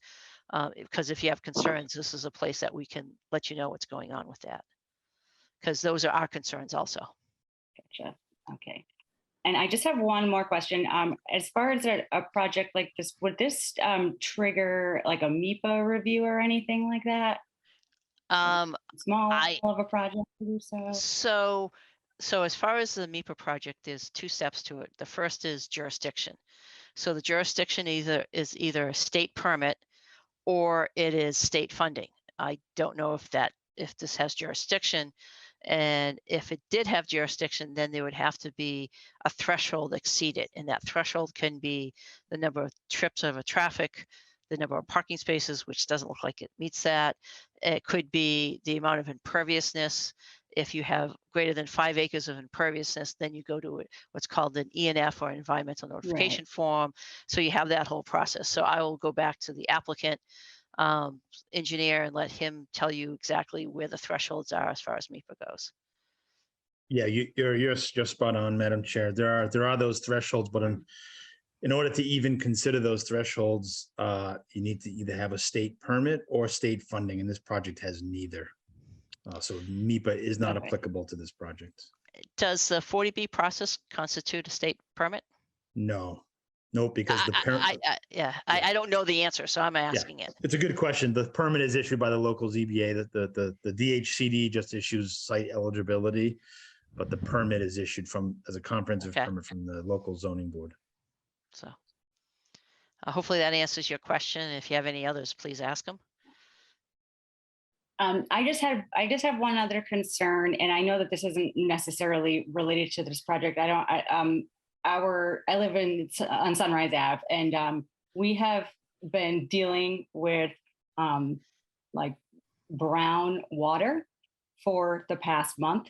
I know that this is an issue with Grafton Water District. They're telling us that because of having to utilize the well on Trinity Ave and Follett at the same time to meet the high demand, it's causing all of this agitation and brown water in the area. I understand that the East Street wells are down for repair, but I guess I just have a concern about the overall water quality, within the area. And if something happens again to the East Street wells, what is adding 200 more residents in this area? Would it impact that? Is that, I don't know the answer to it. I just wasn't sure if you guys were aware of this issue. So as far as the Conservation Commission goes, we are more interested in protecting the water, the wetlands and the water resources, what flows into them into the ground.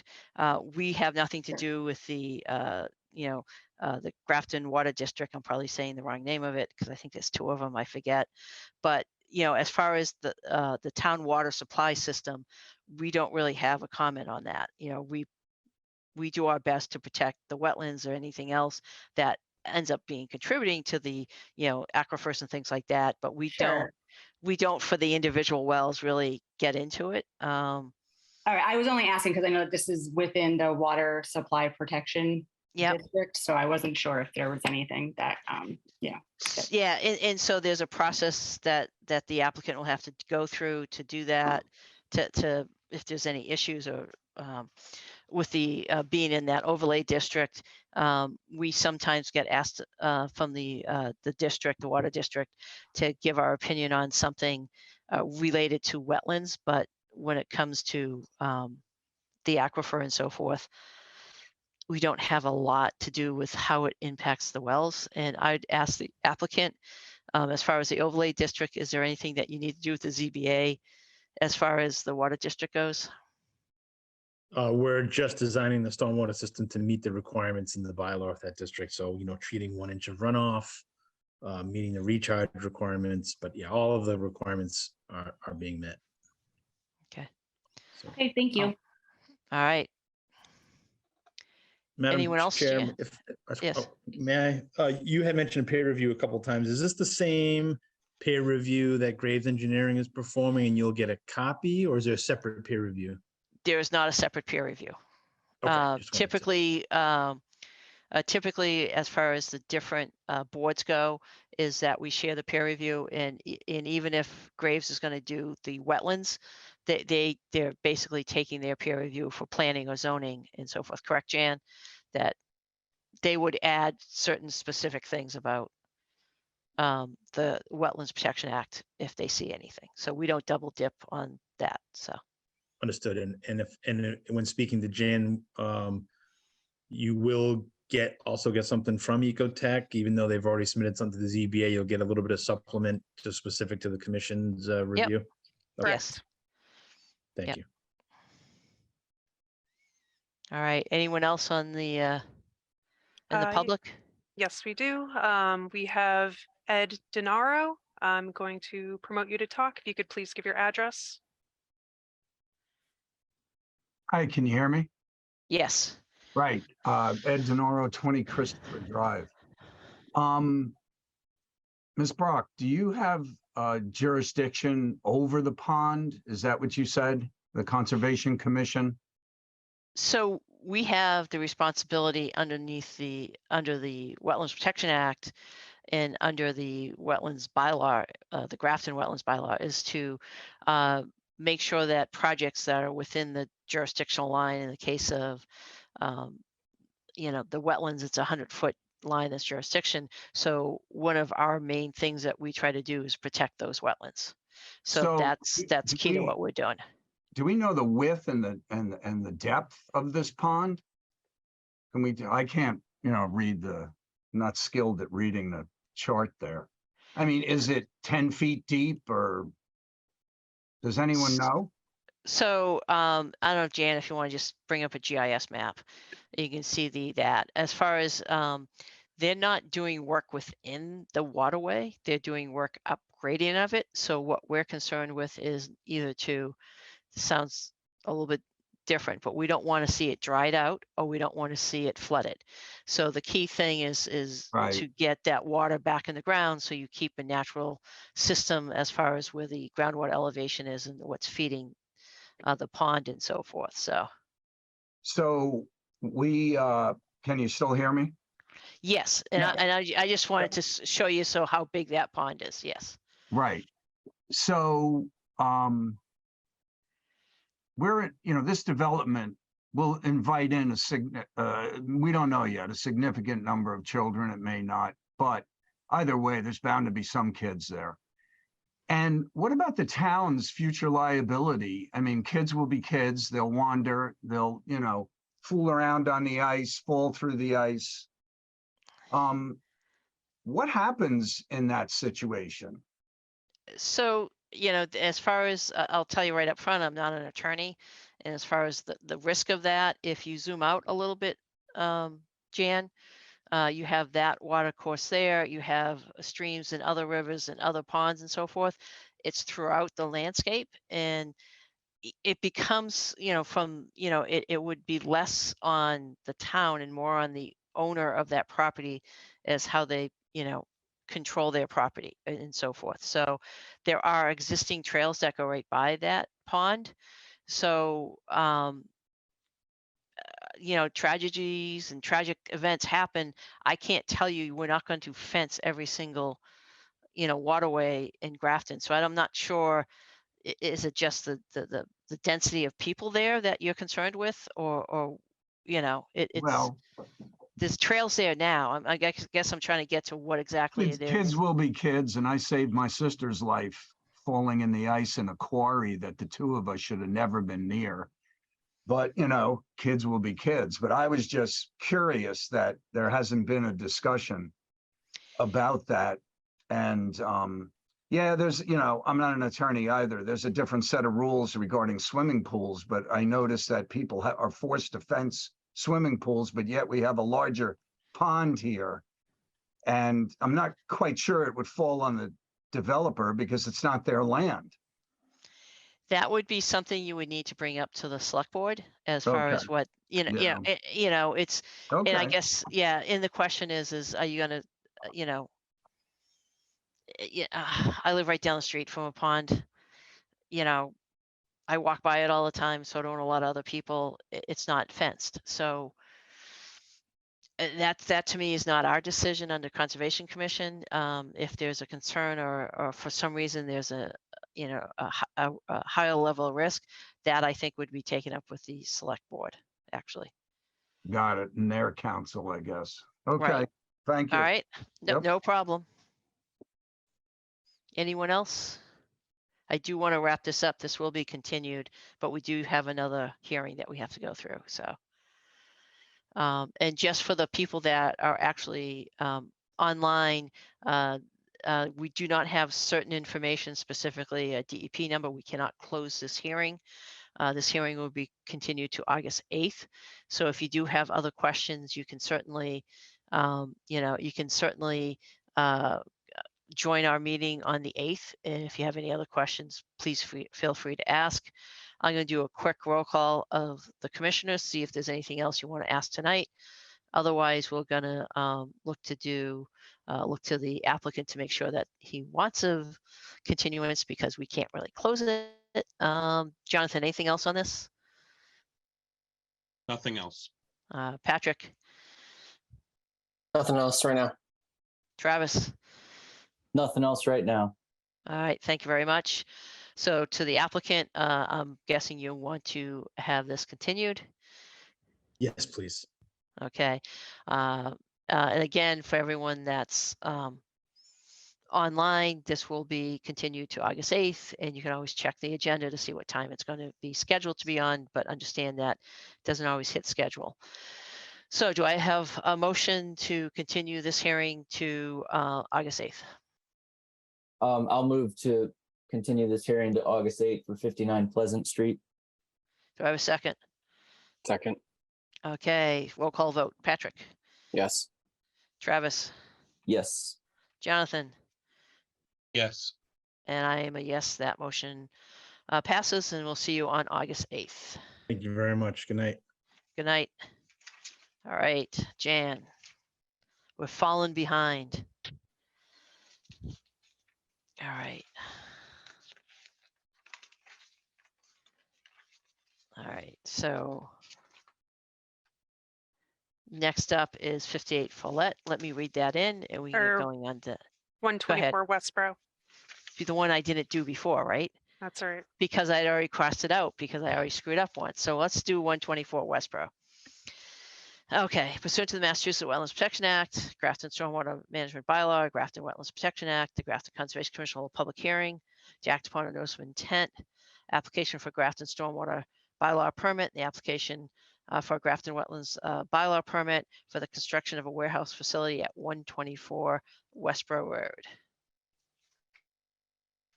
Okay, so who's here to discuss that?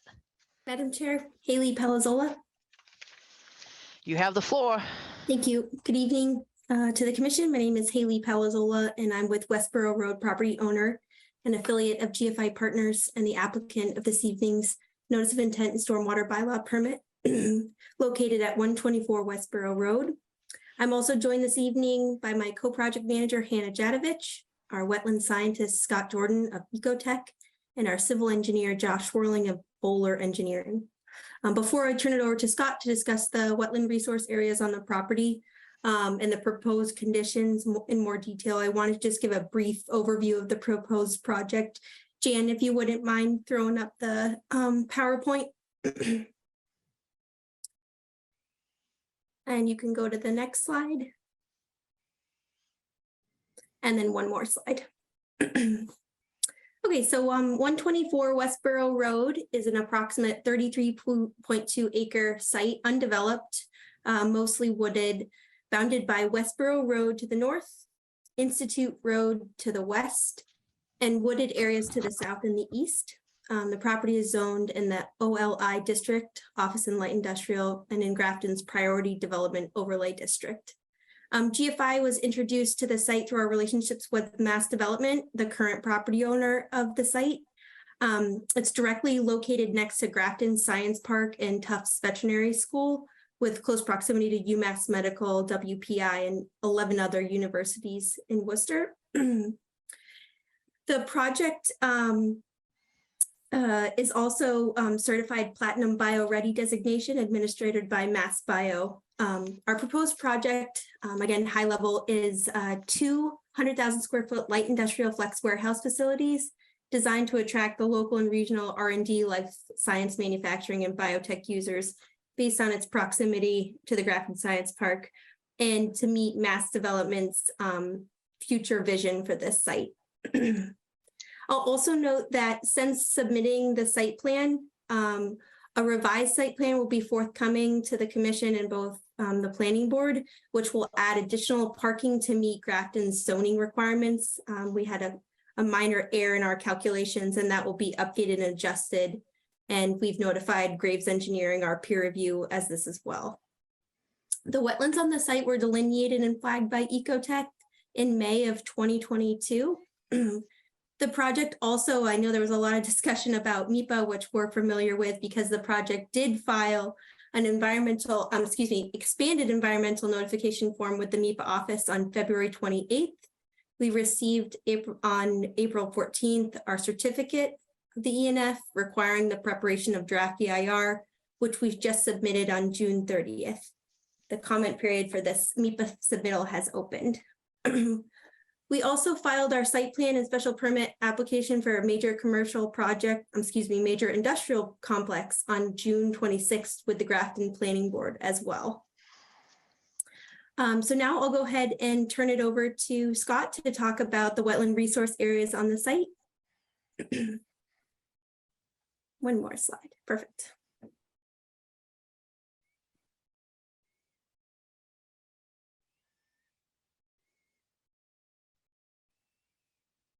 Scott, whenever you're ready.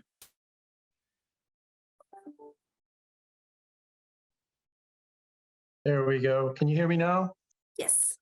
Thank you. Scott Jordan from Ecotech. Thank you, Haley. So as Haley mentioned, we delineated the property in May of 2022.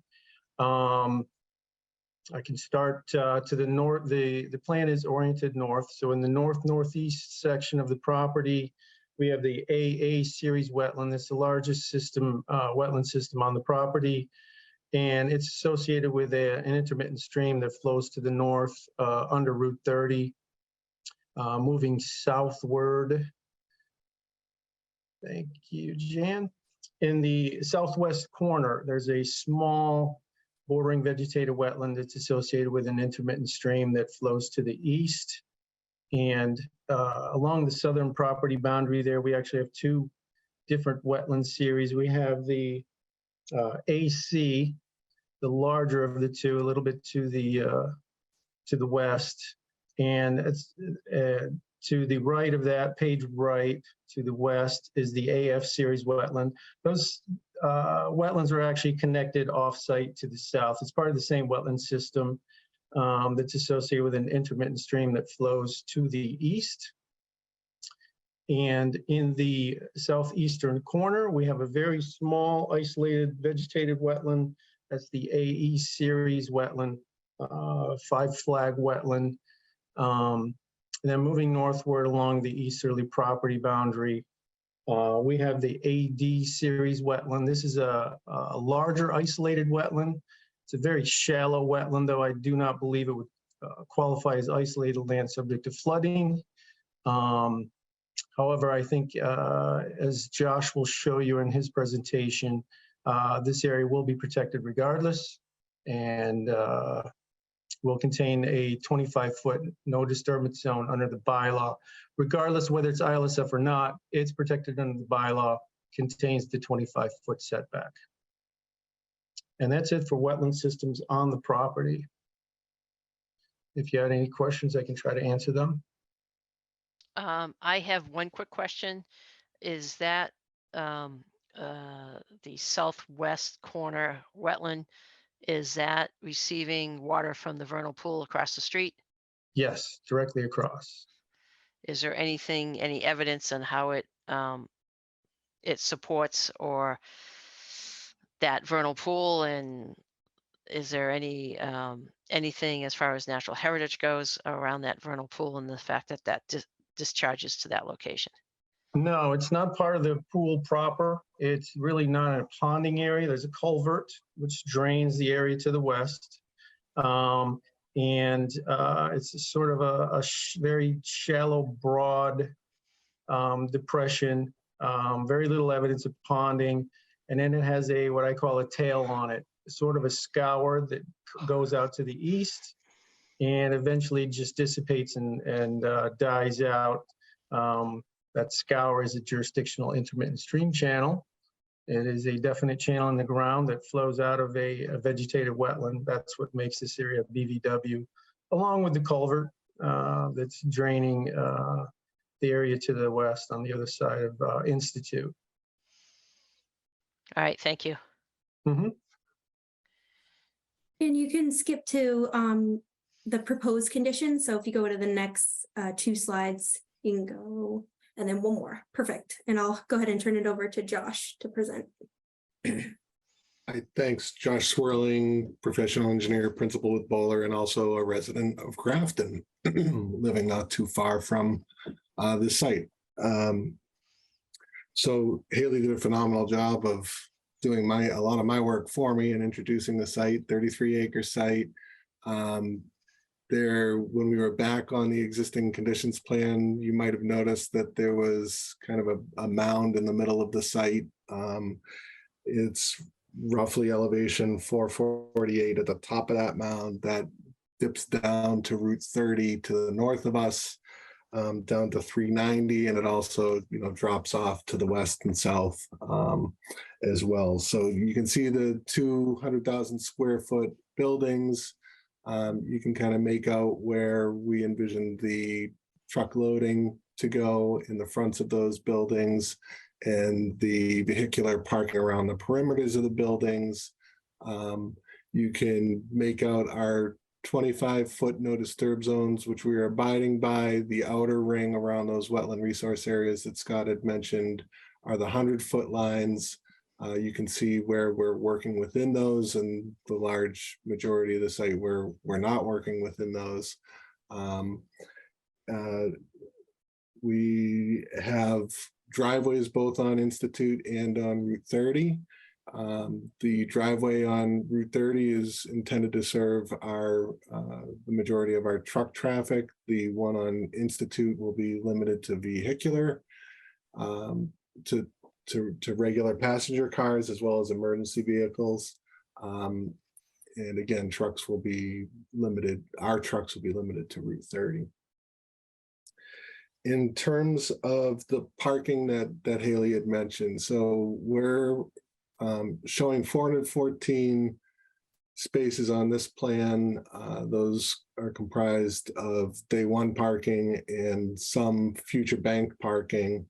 We're in the middle of adjusting our plan, as Haley had indicated, to add 33 more day one parking spaces and 33 banked parking spaces. So it's not a huge difference from what you're looking at here. We will be getting those plans in this week. We have a lot of capacity in our proposed drainage systems. Graves will be doing the peer review. We're getting them the plans this week as well. They know that it's coming.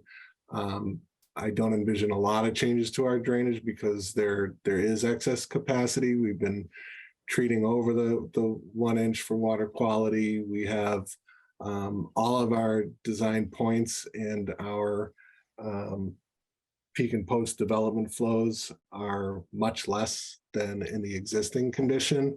We're doing that through, we're routing our runoff through deep sump-hooded catch basins, some through water quality units, others through forebays for pretreatment, and some of it goes to underground chambers.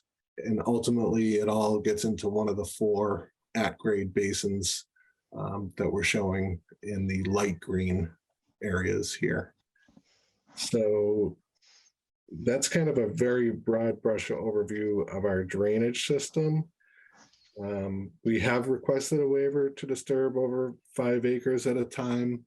This, where I had mentioned that there's that big knoll the kind of elevated hill right in the middle of the site.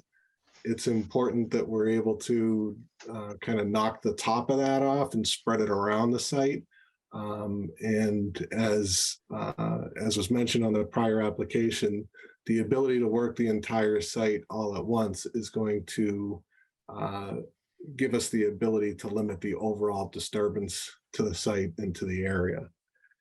In terms of some of the green initiatives, I know it's not clearly in the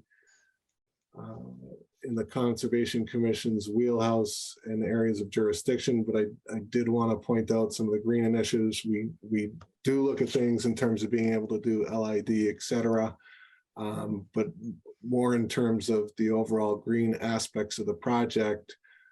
We are putting in 20 EV parking spaces day one. We have the ability to go up to about 25% of the total parking if tenant demands require same from an operational standpoint. We are allowing their or accommodating about 80% of the roof area to be used for solar if and when a tenant deems that economically viable for them. In terms of overall disturbance and earthwork, et cetera, this is a cut site. We've done a surface to surface analysis, and we anticipate about 40,000 cubic yards of cut material just from that surface to surface analysis. We're going to attempt to use as much topsoil on site. Some of that will need to go, and that doesn't include spoils from foundations that are going to be replaced with more suitable material in the foundations themselves. Total disturbance is roughly 17 acres. But when we're all said and done, the impervious that will be left behind is about a third of the site. Again, it's a 33-acre site, so 10-ish acres of that, just over, will be left impervious. And you can see that we're doing some landscaping. This doesn't depict the actual landscape plan. There's some additional landscape buffer along Institute where that residential development is going in. I could go on, but I think I'm at a decent point to stop for the broad brush overview. We know we're not closing tonight, obviously. So at this point, I'd open it up for questions. All right, go around the commission. Travis, any questions? I have a bunch, but be my guest. When you have such a big area that's going to become impervious, all the water will go to these basins, correct? Yes. So water that was feeding into these wetlands now goes to the basins. Is there any consideration of the hydrologic impacts to those wetlands when you impact such a large area? And Sandy, maybe this is a question for you. Not sure we really have any jurisdiction in that regard, but. Yeah, I mean, it's, as far as the regulations go, you don't want to put too much water in the wetlands, but you don't want to put, you have to put some to maintain it. Taking out 50 feet of material from a site changes a lot on a site. So, but there's definitely questions that we can ask around that. And it's also relying on our peer reviewer to come up with some things as far as that type of, when you're taking a green site and you're making a third of it impervious, that has tremendous impacts. They're using all conventional, other than maybe some, I don't know if you're going to get any infiltration out of the site, but they're using very conventional. They're talking a little bit about the green as far as EVs and maybe solar. I'm more interested in porous pavement, a green roof, gravel wetlands. I mean, there's so many things that you can do. And I guess I'm not seeing any kind of green infrastructure on the site or any attempt to reduce imperviousness on a site like this. And, the number of parking spaces is probably driven by planning, but is there a way to, I don't know, do a deck, do something where you can actually start really reducing the footprint of the imperviousness and really start looking at some of the green infrastructure that could be done on a site like this, and not seeing a whole lot here. And that's kind of back to Josh, that's kind of my big question, is that you have a very large site, and I'm seeing a very conventional system. Our local bylaw requires green infrastructure and LID. So I'm guessing, I guess my question is what are you going to be doing on the site for that? As of right now, we're not proposing porous pavement. We certainly want to avoid that for our truck areas, and No question on that. Yeah, I agree with that. I'm talking more the vehicular passenger vehicles. So we are putting in the parking that is required by zoning.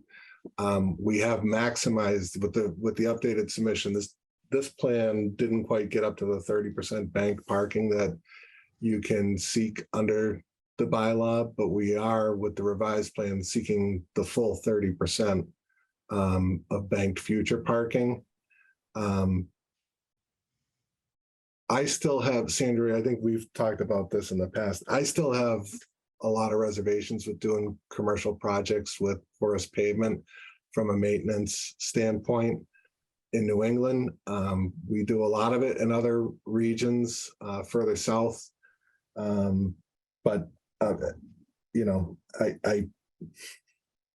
I try to avoid it at all costs for commercial projects in New England, just because I haven't had great results with it in the few instances that we've installed it. Perhaps we could look at agreeing that, the banked parking, the future parking would be proposed to be porous pavement. But certainly at the first hearing, I'm just presenting to you what's on the plan now, and I'm sure we'll have ongoing conversations about how it can be refined. Yeah, I don't want to get hung up on the porous pavement, because it's one tool in the box of tools, and it should go where you have a driveway around the back of the easterly building. Is that just fire lane? Fire lanes are great for doing porous pavement. They don't have a lot of traffic. It takes not a lot of maintenance and so forth, and it really helps your stormwater. I guess my other big question is just looking at LID. What kind of infiltration are you going to get out there? I know across the street, I live about a half a mile away from this location. I walk by here all the time. I can tell you across the street, I've been hearing hoe ramming for about 6 months now. So I'm guessing that hill there is probably, I don't know if you've done probes or test pits, if that's ledge or not. We've done test pits. There were a few areas of refusal where we have our primary basins, both the underground and at grade. We found loamy sands in at least 4 feet before hitting any estimated seasonal from the bottom of those basins. So I think we're anticipating very good infiltration here. Okay. And again, it's just looking at other green infrastructure, thinking about conveyances and doing surface conveyances and water quality swales.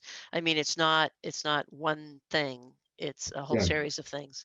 And it's just, and it is looking at, I get it. I don't know how many loading docks you have. I understand the turning radius. I understand it is what it is for this type of use. Yeah. But trying to make things as efficient as possible, breaking up the imperviousness, and looking at, a lot of other things to try to, that's considered green infrastructure that you could be using here. And again, it's preliminary. I understand that. You haven't gotten into the details.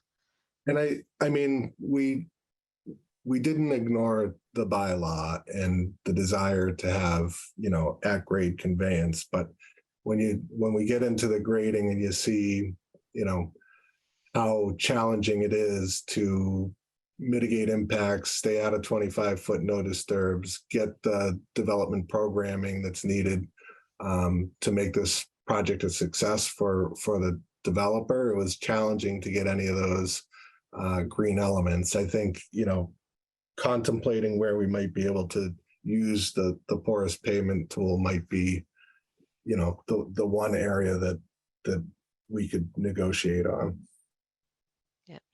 But anyways, those were kind of, I mean, this is going to be, and again, it's preliminary. I haven't looked at any of the soils or anything else, and I'm sure Graves will be diving into that. I know how much wetlands are in there. I see the rocks when I walk by.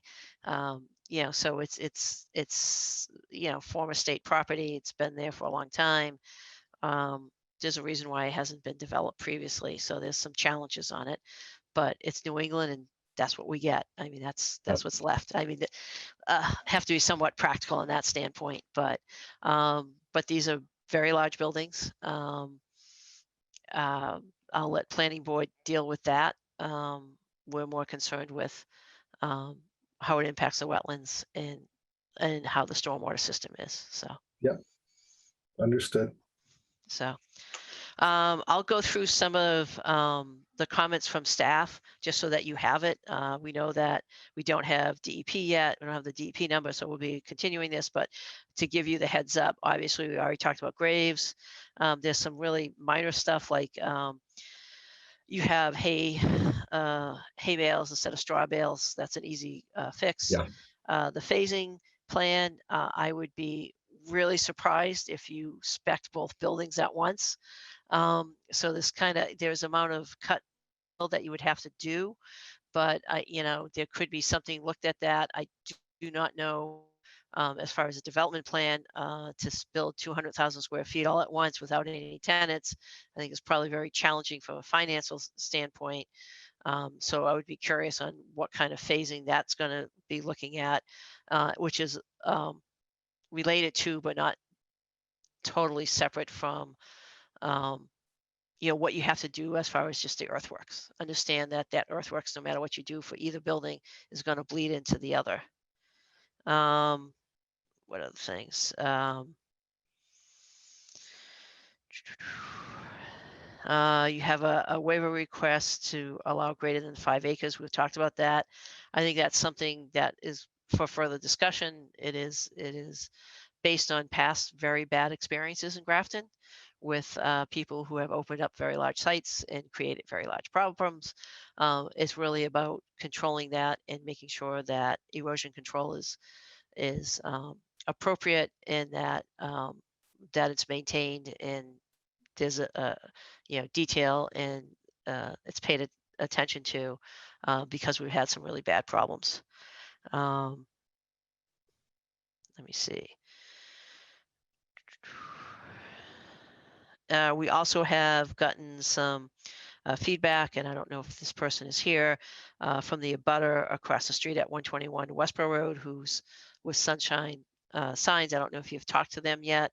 They're concerned about the impacting their property, and there's a wetlands on their side that I think you mentioned the culvert goes there. They're very concerned with what's happening with that and how that will impact it and alter it. And then again, I think I saw Mr. Glispin on the attendee list, and I don't want to speak for him, but I will say that I did go out there today just to try to, the plan doesn't show the location of the culvert. We can get that located. The side on the north of Route 30 was dry. Our side is kind of wet. I don't know if there's a maintenance issue with the second culvert that he had mentioned that's further north. But that's, I think that, understanding the concern of Mr. Glispin and that he feels like the wetland area on his side is continuing to expand and take up some of his usable land. My comment of, we believe we're doing everything right in terms of the stormwater and reducing peak rates, et cetera. I think that's something that Graves, the town's peer reviewer, will be looking at as well, to make sure that what we're proposing doesn't cause any downstream problems or exacerbate the condition that Mr. Glispin has mentioned. Yeah, and again, we want to just pass along that information. We've urged the abutter to send us that specific request in writing, just so we can have it in the file and so that it can be addressed. So that's what we're looking for. I'm gonna go quickly around the rest of the commission members, see if they have any other questions. We do realize this will need to be continued. You're updating plans. We're not at a point to really get into some of the detail things. So Travis, any other questions up front now? No, nothing else right now. Okay, Jonathan Nope. and Patrick. Nope, nothing. I can't wait. Okay. Yeah, I mean, it'll be better not to go into depth about a plan that's going to change. I'd rather wait and spend the time on a more developed plan. So, do you have any other questions for us? And I'll just go back to Jan. Is there anyone on the call that would like to have a comment or ask a question? Yes, we have Dave Glisman from Sunshine Signs. All right, absolutely.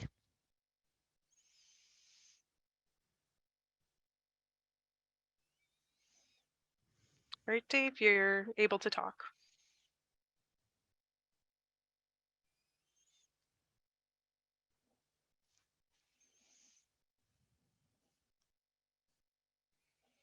We're not hearing him yet, so.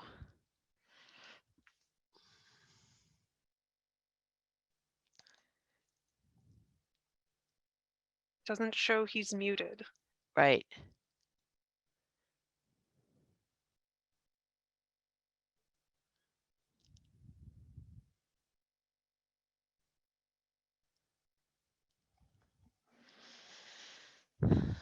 So, Dave, you can put in a comment that you're trying to speak, or you can try to jump off and then get back on. Obviously, we'll be coming back on a continuance, but we do want to make sure that you're heard from.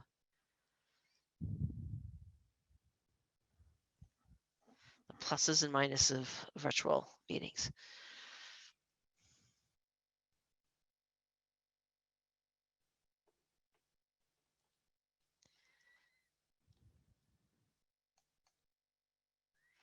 If there's anyone else on the call that would like to,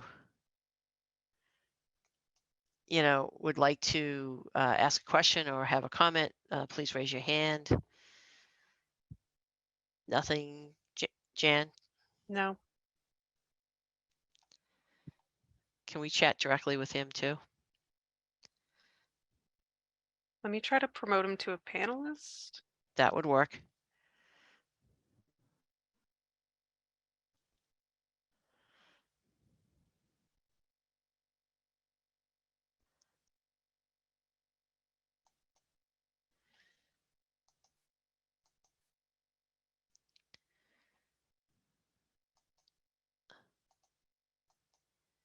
Yeah, now he's not, doesn't even have a mic up. The only thing I can suggest, Dave, is Dave, to. we can see you, but we can't hear you. You have to connect to audio. Now you're muted. If you unmute, you should be able to speak. In the bottom left-hand corner. There we go. Here I am. There you go. Hey, thank you very much for having me. I want to tell you that, first of all, it's Dave Glisman from Sunshine Sign Corporation. I'm on a butter. I also live at 238 Brigham Hill. And as you were kind enough to mention, the town installed when I was a police officer from 1974 to 1987. And during that time period, the period of the area of eastbound Westboro Road, just east of my building, which is at 121, used to prematurely flood in heavy rainstorms. And we had several accidents there due to unsafe conditions. So the town put a culvert from the proposed site to my land that sits east of my building. And what has happened over the years is that was a small migrating stream that goes to the southbound side of the Conrail tracks. And there's a culvert there that passes it to the northbound side of the tracks, and then it dissipates out into the area beyond the tracks north of Westboro Road. What's happened to me over the years is that small stream has really escalated into a small pond. And I've had at one point, it kind of compromised my land use area. I've had a couple of trees that I've had to take down that were decayed due to the ever presence of water, and I was afraid they'd fall into my propane tank. So I obviously have a strong concern that any of the development runoff would further exacerbate my condition. And I did listen to your presentation, and I did listen to Josh's presentation. And I would tell Josh that, first of all, thank you for recognizing our issue. And secondly, my youngest son, who is a minority owner at Sunshine, used to work for Bowler. So I have a lot of respect for that concern. And I wanted to say that, yes, I definitely have concerns about my situation getting worse than it is because I've lost significant land area. But I do feel a sense of confidence in Bowler and certainly in how the Conservation Commission has been very responsive to this. I did meet Leah in person and found her to be extremely intelligent, capable, and I just, more than anything, want to say thank you to you folks for having some concern on my behalf. Not a problem. So I guess I'll just keep an eye on the developments, and I'm hoping that, there would be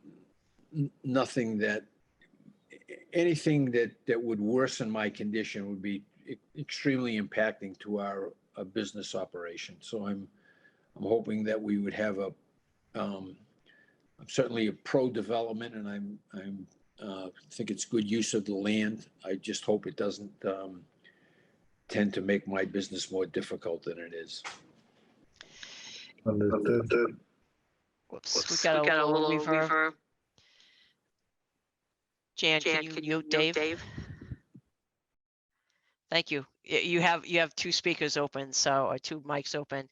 But that's fine. I think we will, and I think we'll definitely ask Graves to pay attention to that. You already see the applicant responding to it and adding the that second one, which will be important. But this is your opportunity to ask questions. This is the way the system works, and it gives the opportunity for citizens of Grafton to voice their concerns. So this is the place you want to be. And in a minute, we're going to be continuing this hearing to the August 8th. If Josh, that August 8th works for you. Yep. All right, so we'll be continuing that. I would, tell you that, go ahead and look at the agenda online for Concom. You'll find out when he'll be on, because we're going to continue this conversations, and hopefully at that point we'll have the peer review comments back and so forth. So, oops, excuse me. Always have to happen.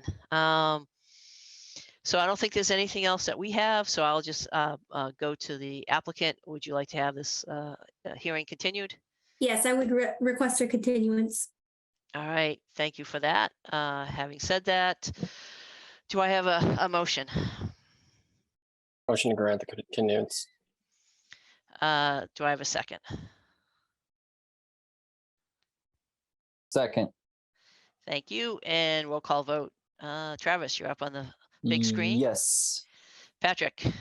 Yes. Jonathan? Yes. And I am also a yes, so the motion carries, and we will see you on August 8th. Thank you very much. Really appreciate it. All right. Thank you. Thank you. Bye-bye. Okay. All right, Jan, back to business. We have no more public hearings. Now you're on mute. Okay, I have one more public hearing left, but while Scott Jordan's still here, we do have a request for a certificate of compliance for 111 Merriam. Yep, Oh, I'm sorry. We do have the 58 Follett. I'm sorry. I'm eager to kind of keep it going. So, okay. So what's the COC on? So it'll be 111 Merriam. We had a determination or an RDA at the last meeting for 111 Merriam, and it was found that there was an open order on 111 Merriam. So we're working on closing that out now. Okay. Okay. And then as far as your review of it, that conditions have been satisfied. And then the only thing is to add an ongoing condition to those already in the order of conditions with the special condition 12, just not the ongoing section, but any sapling that do not survive the first 2 growing seasons shall be replaced during the first 2 growing seasons. Any invasive species identified within the mitigation planting areas shall be eradicated. So I'd go back to Scott. Is that ongoing conditions fine with you? Yeah, what would be the mechanism for, I'm not trying to dodge anything. What's the mechanism for the jurisdiction? If we close out the order with the certificate, you would like us to come back with a report, or? That's a good question. I mean, typically, as you know, you're supposed to go through 2 growing seasons, you know, and because of the way this one has kind of worked out, it's, you know, you're at the point where you're ready to wrap up, but we haven't had 2 growing seasons. So I think to your question, which I think is a good one, is maybe just to the condition is at the end of the 2 growing seasons, you know, a short memo is submitted based on what's left, and you know, a report on the health of the vegetation, and if anything needs to be replaced. I don't think it has to be. I don't think it has to be overly onerous. You know, just something that has a way to close it out. So. Yeah, I understand. I'm not sure if the Bilgrens are on.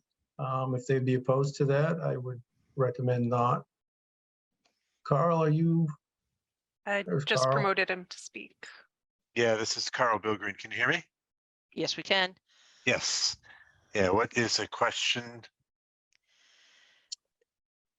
So basically, the way the regulations are written is that when you do plantings and so forth, that you typically have to make sure that it lasts 2 growing seasons. Now, 2 growing seasons, you can have one in the spring and one in the fall, so it's not like 2 years. But the whole idea is that it's just to make sure that there's a mechanism. If any of those plantings die, someone can come in and replace them, just so that it becomes established. And so basically, what we're looking to do is say we would issue the order of conditions. Even though we haven't had 2 growing seasons, with the one ongoing condition to say at the end of 2 growing seasons, you know, Scott would just do a memo saying that all the trees are fine, or, you know, there's 2 trees that have died and they've been replaced. So that's what we're looking to do. Sure, sure. That sounds reasonable. Okay. So Jan, can you make that change or that addition there? Sure. Okay. Quickly around, anyone has any other questions on this one? Jonathan? No questions. Patrick? Nope. Travis? Nope. And so based on that conversation, can I have a motion to issue the certificate of compliance for 111 Merriam Road with the ongoing language which we just talked about? So motioned. Thank you. Second? Second. We have a motion and a second. Roll call vote. Travis? Yes. Patrick? Yes. Jonathan? Yes. I am also a yes. And I swear if we have a meeting this long again, we're going to do splitting up the chairship and everyone gets to talk. I talked all last Thank you very much. I know. Thank All you. right. And Jan, I know, thank you for letting me jump the line. I really appreciate that. No problem. Okay, so we're getting there. we're getting there. So let us go to the last public hearing, which is for 58 Follett. So I need to go over to this guy here and read that in. Okay. I actually got the right one. So pursuant to the Massachusetts Wetlands Protection Act, the Grafton Stormwater Management Bylaw, and the Grafton Wetlands Protection Bylaw, Conservation Commission will reopen a public hearing to discuss special conditions related to the construction of the cell tower and driveway at 58 Follett Street. All right. Go ahead, Jessica. Good evening. Nice to see you all. Thank you for having us back. Jess Barty from Robinson and Cole on behalf of the applicant, Cellco Partnership doing business as Verizon Wireless. So when we last saw you back in May, we had a very nice substantive conversation about the special conditions that the applicant would ask that the commission impose on any issued permit for the project at 58 Follett Street. And we do believe that the conditions as discussed and as further shared with the applicant via Leah back in June are to the applicant's satisfaction. They certainly create a way to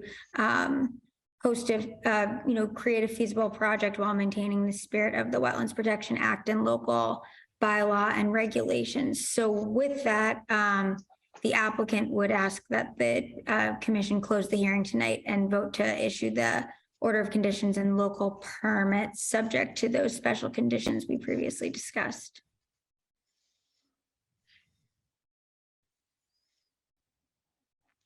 All right, Jan, anything else other than what Leah has in her report, which is to close hearing, issue order and permits with special conditions as revised? No, nothing further. The discussion was substantive in May. That's it. Okay. Quickly around to conservation members. Jonathan, any questions on this one? We have spent a lot of time on it. We have. No, I don't have any questions. All right, Patrick. No questions. Travis. I'm not voting on this one since it started before I joined the commission. Good point. Thank you for keeping us straight there. Having said that, can I have a motion? Sandy, we don't need to open this to public comment, right? That's already been done. Oh, so it's just closing the hearing? We'd ask that the commission close the hearing and vote on the application tonight. Yes. Right. So this is being reopened. Yes, the commission reopened the hearing and at our at the May hearing, May 16th, I believe. We had renoticed it because back in March, the hearing had technically closed. So we renoticed, reissued the legal ad. So having said that, because we are at a public hearing, I will put it out there for the public. If anyone has any questions or comments on this, to please raise your hand and we'll definitely answer any questions. But so this is, yeah, Patrick, it's a good kind of question. We did issue these once, but then we open it up again and then we actually revise some of the comments. They were like more really getting into the details and the weeds of it. And so that's what we last did. And so now what we're trying to do is just close that reopened hearing and issue the last set of conditions. Am I remember that correctly, Jan? Yeah, that's correct. Any other questions, Patrick? No, I just wanted to make sure that we weren't running afoul of anything with that. So no, no it's question. late. It's late. I'm beginning to make more mistakes all the time. So it's good to ask those questions. So that's great. So do I have a motion? I'll move to close the hearing and issue orders and permits with the special conditions as revised. Do I have a second? Second. We'll do a roll call vote. I know, Travis, you can't vote on this, but I'm going to still call your name so you can say that you're going to recuse yourself. think I'm abstaining. Okay, you're abstaining. Good enough. Patrick, Yes. Jonathan, Yes. I am also a yes. The motion carries. So sorry, Jessica, you had to wait around all this time. Not a Um, problem. It's interesting to hear what's going on. It's a before the- busy, before the busy night. commission. It is a busy night, busy town.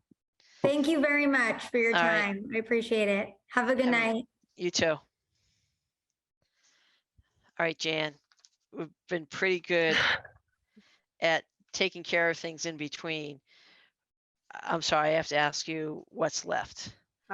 Just in terms of who's still in attendance, we can move to the usage authorization for Hassan Messett Trail work Okay, with that's near the Ben end. Neely. Okay, Yes, page 5. page 5. I'm gonna go ahead and allow them to talk.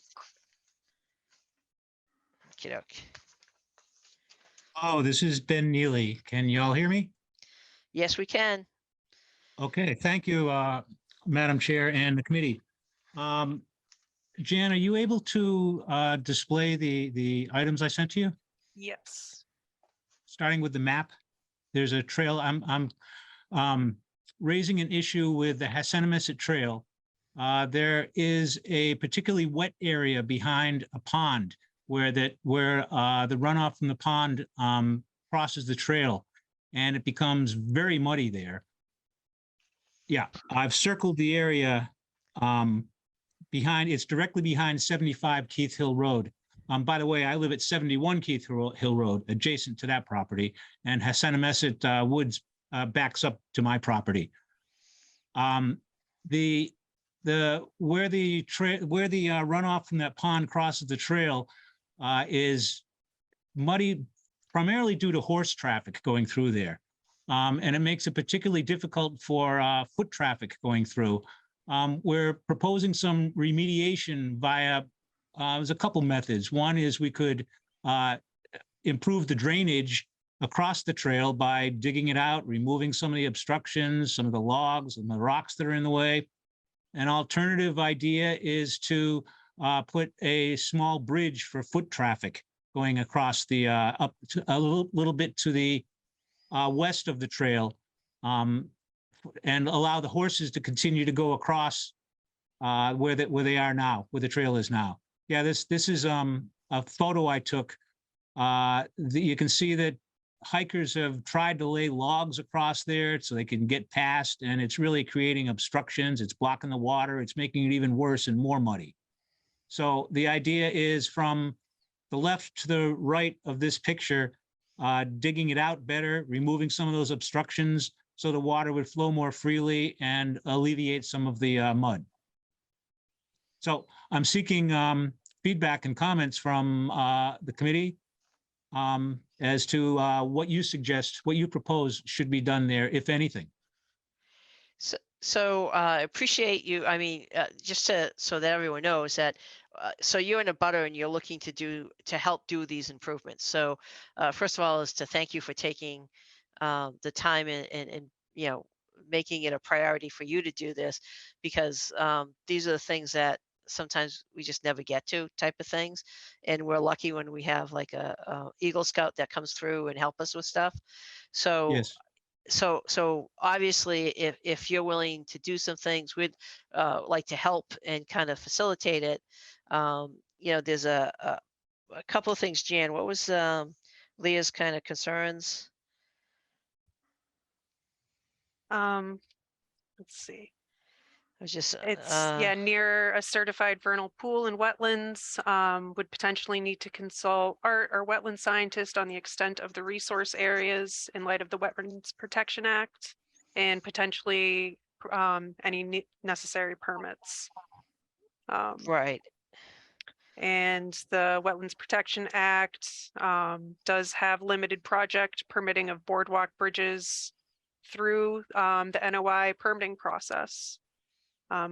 Otherwise, we've handled the Scout Bridge at Great Meadow as from the Eagle Scout, but that did not touch the resource areas, but spanned over them. And that was done through an RDA. Okay. So again, we're just trying to figure out, I guess what we're trying to do is facilitate what you wish to get done, which is to, have a more sustainable access across there that can withstand kind of the wet and dry seasons, so to speak, just to have a better trail. And there's different ways of doing it. You could put a really low boardwalk. It doesn't have to be very high. You could, if it's not in a wetlands, you can do, different things where you put a small culvert or you put crushed stone around it. There's like multiple ways of doing it. And I think the first part of it is finding out if this is in a jurisdictional area or not. I think that's what Leo was trying to do. So my question, Jan, I don't know if you have this answer, but we could retain Ecotech to go out and take a look at it. And then to try to help facilitate this so that we would understand what it is that we need to do for permitting. Yeah, I think that would be a good first step, is to understand where the resource areas are. So hopefully that helps. I mean, what we're trying to do is help. If you want to do some work out there, I think some of us on the commission would be happy to help. But we'd also be happy as a commission to try to help with some of our resources, although we don't have a ton. But I think this would be well spent to have our peer reviewer go out there, our wetland scientists, just to give us, hey, this is in or out of the wetland resource area, and depending upon where it is what type of action you could take on it. So Thank you. That would be helpful. I'm also a member of the Grafton Land Trust, and they could assist with this work as well, organize a work party as necessary. that would be great. Please invite me. All right. I'd be definitely happy to help. I don't know what the other commissioners, if they would like to either, that's fine. These are the things why we get on the Conservation Commission, but we never get to do them. So, Hands-on, yeah. I welcome this opportunity. So I think what we can do is I'll follow up, Jan will follow up with Leah and so forth, and we'll see if we can get, have an initial kind of delineation or just a look at to see if it's in or outside of the wetland area. That's fine. Anything I can do to facilitate that, or will someone get back to me? Well, I can tell you one thing you could do to facilitate it. Keep asking us if it's done. All right. Thank you. I mean, that's the easiest Jan, thing.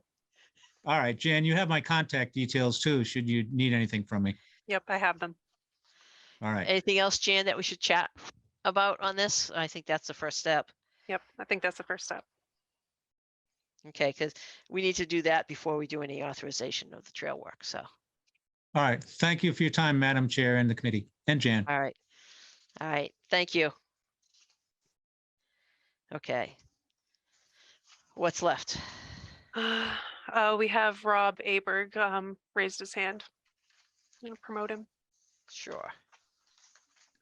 Hi, guys. Can you hear me okay? Yes. So Rob Aberg, 43 South Street. Yeah, so I've been coordinating with Ben on this. He wanted to take the lead, so I gave him your guys' form and all that, and he's definitely the point of contact, so I don't want to dilute any of that. But is there a way we could get some early lightweight decisions? For example, the logs that were thrown into the creek bottom, can we pull those out? Because that's what's blocking, if you recall the picture, those logs that were thrown in there within the past 8 or 9 months, I think it was right before winter. That's what's really expanded the area. And with all the rain we're getting, it's only going to get worse. So does that count as work, or how does that work? I would say that is not work. That Okay. is, yeah. I mean, someone threw them in there, someone can throw them out of there. Okay, and plus a tree fell down, that very small one, but you can see in the picture it goes across the creek bed, which now mud is built dammed up again behind it, Yep. which is again spreading it out. So if it's okay with the commission, if that falls under not work, we could invite you all with appropriate tools, and that would give you a firsthand look at it and get something out from under it. Is that okay with you guys? I think, Jan, I don't see any reason why not to do. I mean, that's just maintenance. It's not altering the resource area. Yeah, Okay. that sounds acceptable. So Yep. I'll let Ben keep the lead, but Ben will coordinate on our side, okay? Sounds good.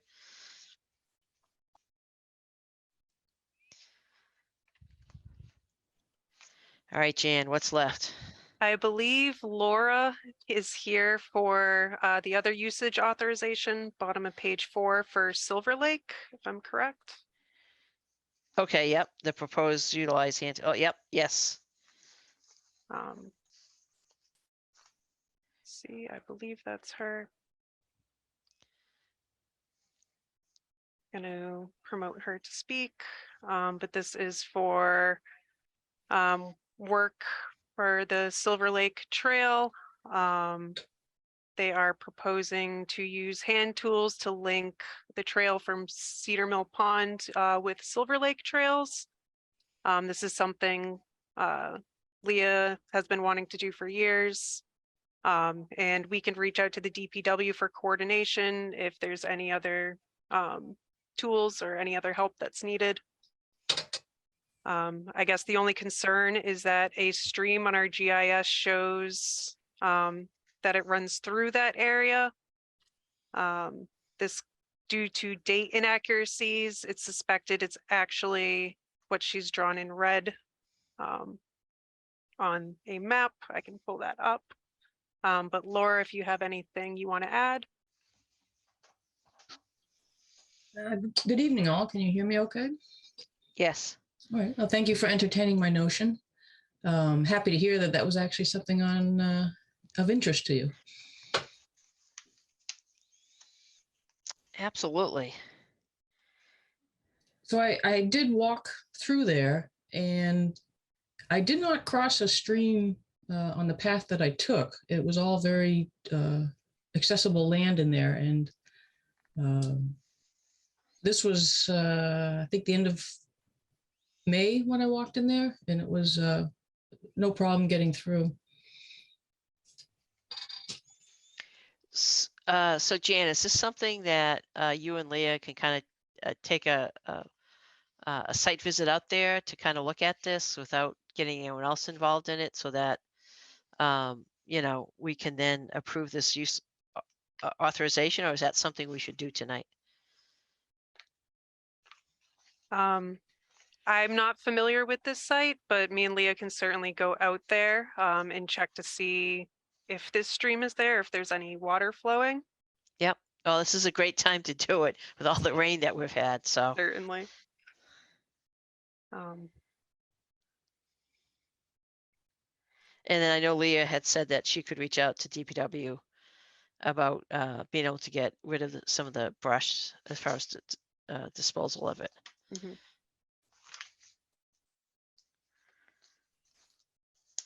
The DPW would be helpful at the parking area on Stowe Road there, because there was a pretty thick hedge when you leave the parking area before you get into the woods. Once you get into the woods, there's really not much underbrush. Yeah, and Leah believes this is actually the stream here going into this, the drainage here, and not actually here. So it's just a matter of confirming that. Okay. And I appreciate you reaching out to us. Having two citizens kind of reach out about trails and trying to help with trails and so forth is fabulous. So we'll do what we can to facilitate it and take advantage of your commitment to the trail. So anything else we should be doing tonight, Jan, or? No, I don't believe so. Okay. So Laura, thank you for reaching out to us, and we definitely want to help you in this process. And you know, please keep in touch with the office, with Jan and Leah, and we'll try to follow up on this and try to get something done, you know, this summer. So. Oh, you're very welcome. Yeah, Okay. Happy to be able to do this. Oh, this is great. This is the beginnings of our Trails Committee. Yeah, and I also found that the trail that used to cross, I think it's Misco Brook there, that beavers had moved in, so that trail crossing is pretty much out of commission now. Gotcha. Yeah. But yeah, anything that you note like that, please reach out, whether just, email or give a call to the office and let them know of those things. I'm not promising that we can get out and fix all these things, but it'd be nice to know about them because we'll never fix them if we don't know about them. Yeah, true. So, All right, All right. yeah. If you need any further information, let me know, or if there's anything else I need to do, that'd be great. we'll definitely do that. Appreciate it. You're welcome. All right. Sorry you had to wait around for so long. Yeah, you have full agenda tonight. The fullest one we've had in a while. So, all right. Thank you. All right, have a good evening. You too. All right, Jan. Do I All dare right. ask if there's anything else? There's a few other things. That's okay. So we can just stay on page 4, right above this. We have an extension request for 216 Upton Street. This is the first time they've requested an extension. This one is for 3 years. We did not receive this request 30 days in advance per the regulations, but at the last meeting, we issued an extension for 95 and 97 Millbury, despite getting it within 30 days. For this lot, though, the work is partially complete and this project has sat idle. There's no explanation given for the delays. They've had 1 erosion control issues during this idle period and they have addressed it. Okay. Does anyone have any issues with us issuing the extension? I'm just kind of looking at heads. If not, do I have a motion?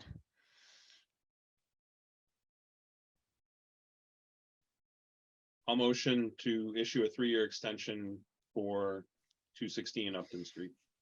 Thank you. Second, Second, or call vote. Jonathan, Yes. Patrick, Yes. Travis, yes. and I'm also a yes. So the motion carries. All right, next one. All right, going back to page 2, we have a minor change request for Lake Quinsig and Flint Pond. They are requesting to add another herbicide to management zone A. They're treating for Eurasian milfoil and variable leaf milfoil. They're still awaiting approval from Natural Heritage to do so. But they're Okay. just looking to add a different herbicide to their treatment. And I think, according to Leah's kind of report, it was like approve the minor change conditionally upon getting notification that from Natural Heritage that added herbicide is appropriate. So Correct. having seen that, so does someone want to make a motion? I'll make a motion to approve the minor change conditionally upon the NHESP, and I don't remember what the acronym is now. Approval Natural as well. Natural Heritage Endangered Species Program. National Heritage Endangered Species Programs approval, as well as Worcester and Shrewsbury approving it for their permits for the Lake Quinsigamond and Flint Pond. Second, Second, a roll call vote. Patrick, Yes. Travis, yes. Jonathan. Yes. Okay. All right, next we have page 3 right at the top. The certificate of compliance request for 114 Merriam Road. They've been on the agenda since April. We've been working with them. They fell off for a little bit, but they have not satisfied comments from their own engineers' letters. And we're still looking for verification for some of their special conditions, including the no disturb signage and barrier, as well as the granite rebar signage for the adjacent open space. So we told them at the last meeting that if they didn't have everything tied up by this meeting, this was their last chance, and they have not completed what we asked. So what it means is, we'll deny it, and then that means they have to come back with a new application for the COC. It just takes it off of our agenda until they're really serious about getting it done. Correct. So, does anyone have any issues with that? Nope. Okay, does we have a motion? I'll move to deny the certificate of compliance for 114 Merriam Road. Second,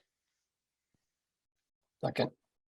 roll call vote. Jonathan, Yes. Patrick, Yes. Travis. Yes. I'm a yes, the motion carries. Let me check, but I believe we are on our last item here. A lot to go through. Good job, Jan. Thank you. I have so many scribbles on my piece of paper that you cannot rely on me. What's the last one? The last one is reappointing representatives to CPC, Open Space, and Lake Quinsig for financial year 24. So Leah would like to suggest following the select board's model. They appoint their reps on an annual basis for just single year terms. That makes it easier for staff to track, especially when we have commissioners leave. Instead of picking up somewhere along a 3-year term, we just do it yearly. Yep. So open space, isn't that Patrick? That's you, Travis. So CPC is Sandy, Open Space is Travis, and we have Lake Quinsig is vacant. I think I'm open space. Yeah, I hope so. Oh, 'Cause I sat in on a meeting and I was, okay. So Patrick's Yeah. open space. All right. I did Lake Quinsig a while ago, and I know we brought this up on one of the prior meetings when we were talking about this specifically, but I don't know how often in CPC or in open space they talk about things that pertain to us. But in Lake Quinsigamond, it was more about policing the lake, jet skis, angry neighbors, and just calamity at times. Sometimes it was very controlled, and we were talking about invasives, which was helpful to be involved with the invasives. But a lot of the time it was the police. The police are a main presence from Shrewsbury and Worcester and Lake Quinsig. So we had talked previously at a conversational level about trying to assign people that could cover the meeting when there was applicable things to discuss. But I don't know if that's possible. But again, I've done it in the past, and my only comment is it's a lot of information that does not apply, in my opinion, to Grafton Conservation Commission. Right. We have a very small sliver of that watershed base or whatever, that water area, right? So just the thought moving forward is it's a monthly commitment. The meetings usually last a couple hours. I think it's in person now. And it's usually not pertaining to stuff except for the one-off so I'm not sure if there's an opportunity to entertain that type of a conversation with Peter, whoever the chair is now, but having a rotational something. Yeah, and I guess the other part is I'm sure we have to do a representative because it's some part of some agreement, I'm guessing. And I would like to find out a little bit more what that agreement was. Because I agree with you that, we could be an ad hoc or at large where we get notified and then someone can show up. And then it's a matter of, not even designating someone, but having, hey, who's available this month because we're talking about invasives in Grafton, or something specific. Otherwise, yeah, it's not a whole lot of value for us to do it. Yeah, since we had that conversation a few months ago, me and Leah have been keeping an eye on the agenda for anything that would be pertinent to our Concom. And so far, nothing. No.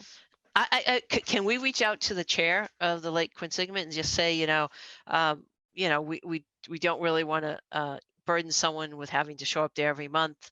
We don't think we can contribute, but if there's an issue that's related to Grafton or something related to conservation or wetlands or something, please let us know. Give us a couple weeks notice and we'll find someone to attend.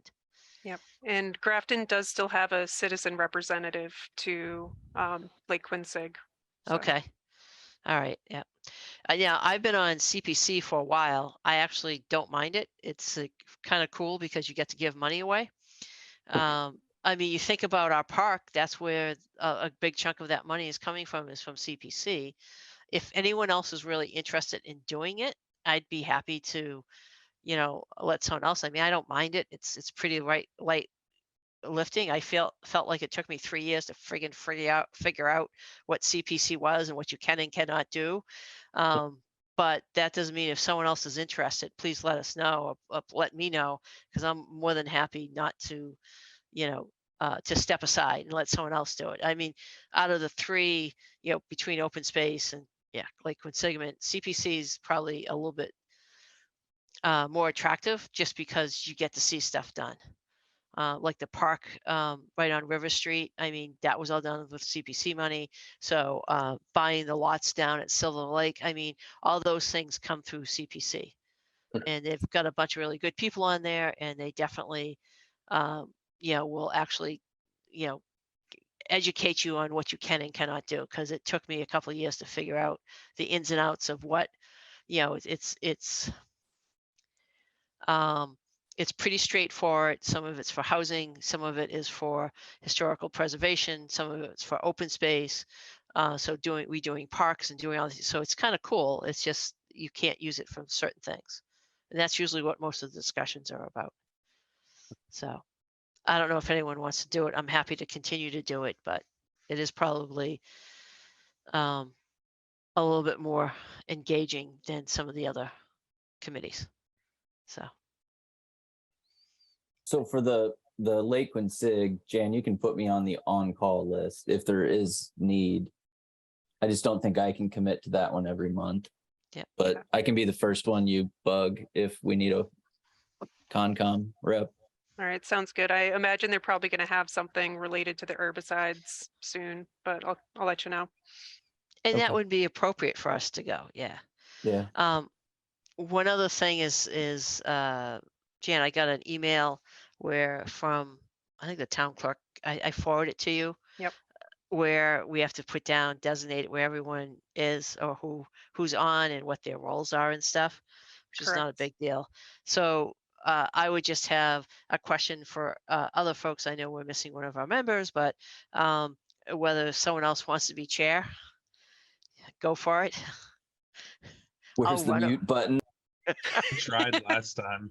I tried last time, Sandy, and I feel like I respect that you have that whole thing memorized pretty well, the different cadence of the meeting, so it flows much better, but I'm trying to speed it up and then I screw it up, and so I tried last time and I struggled. Patrick and Travis both saw that one, and it's definitely, even though I speak in front of people all day long, it's still a challenge. So I agree, on meetings like this, I don't know if we can split if it seems like it's going to be a 3-hour meeting, maybe we split it hour 1.5 or something, or we or even if Dan nuts, or we just take turns. I don't know.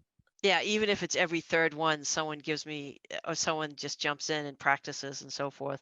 And we can, and I'm all for giving people the opportunity to kind of have that experience and kind of learn it. I mean, the only way you're going to really learn it is to do it. And yeah, I have the advantage of 30 years of kind of working in the field, so to speak. I mean, not exactly in it, but pretty damn close to it. So I've just done a lot of it, but I'll tell you, I'm much more excited to lead a meeting as the chair if you're on. If you're not on, sometime, if you weren't here, let's go this way, if you weren't here for this meeting because of all of the different, the length of it, but B, some of the complexity of some of these items, we're gonna review and look at the documentation, but it's still, it would help. So I can grab the next one, especially if you're here. I can grab the next one and we can work our way through it together. I can work my way through it, but then you can be there as a, hey, well, wait 1 second, John, don't do that. And I'm more than happy to do that. In fact, what we can do is have a chair and a co-chair.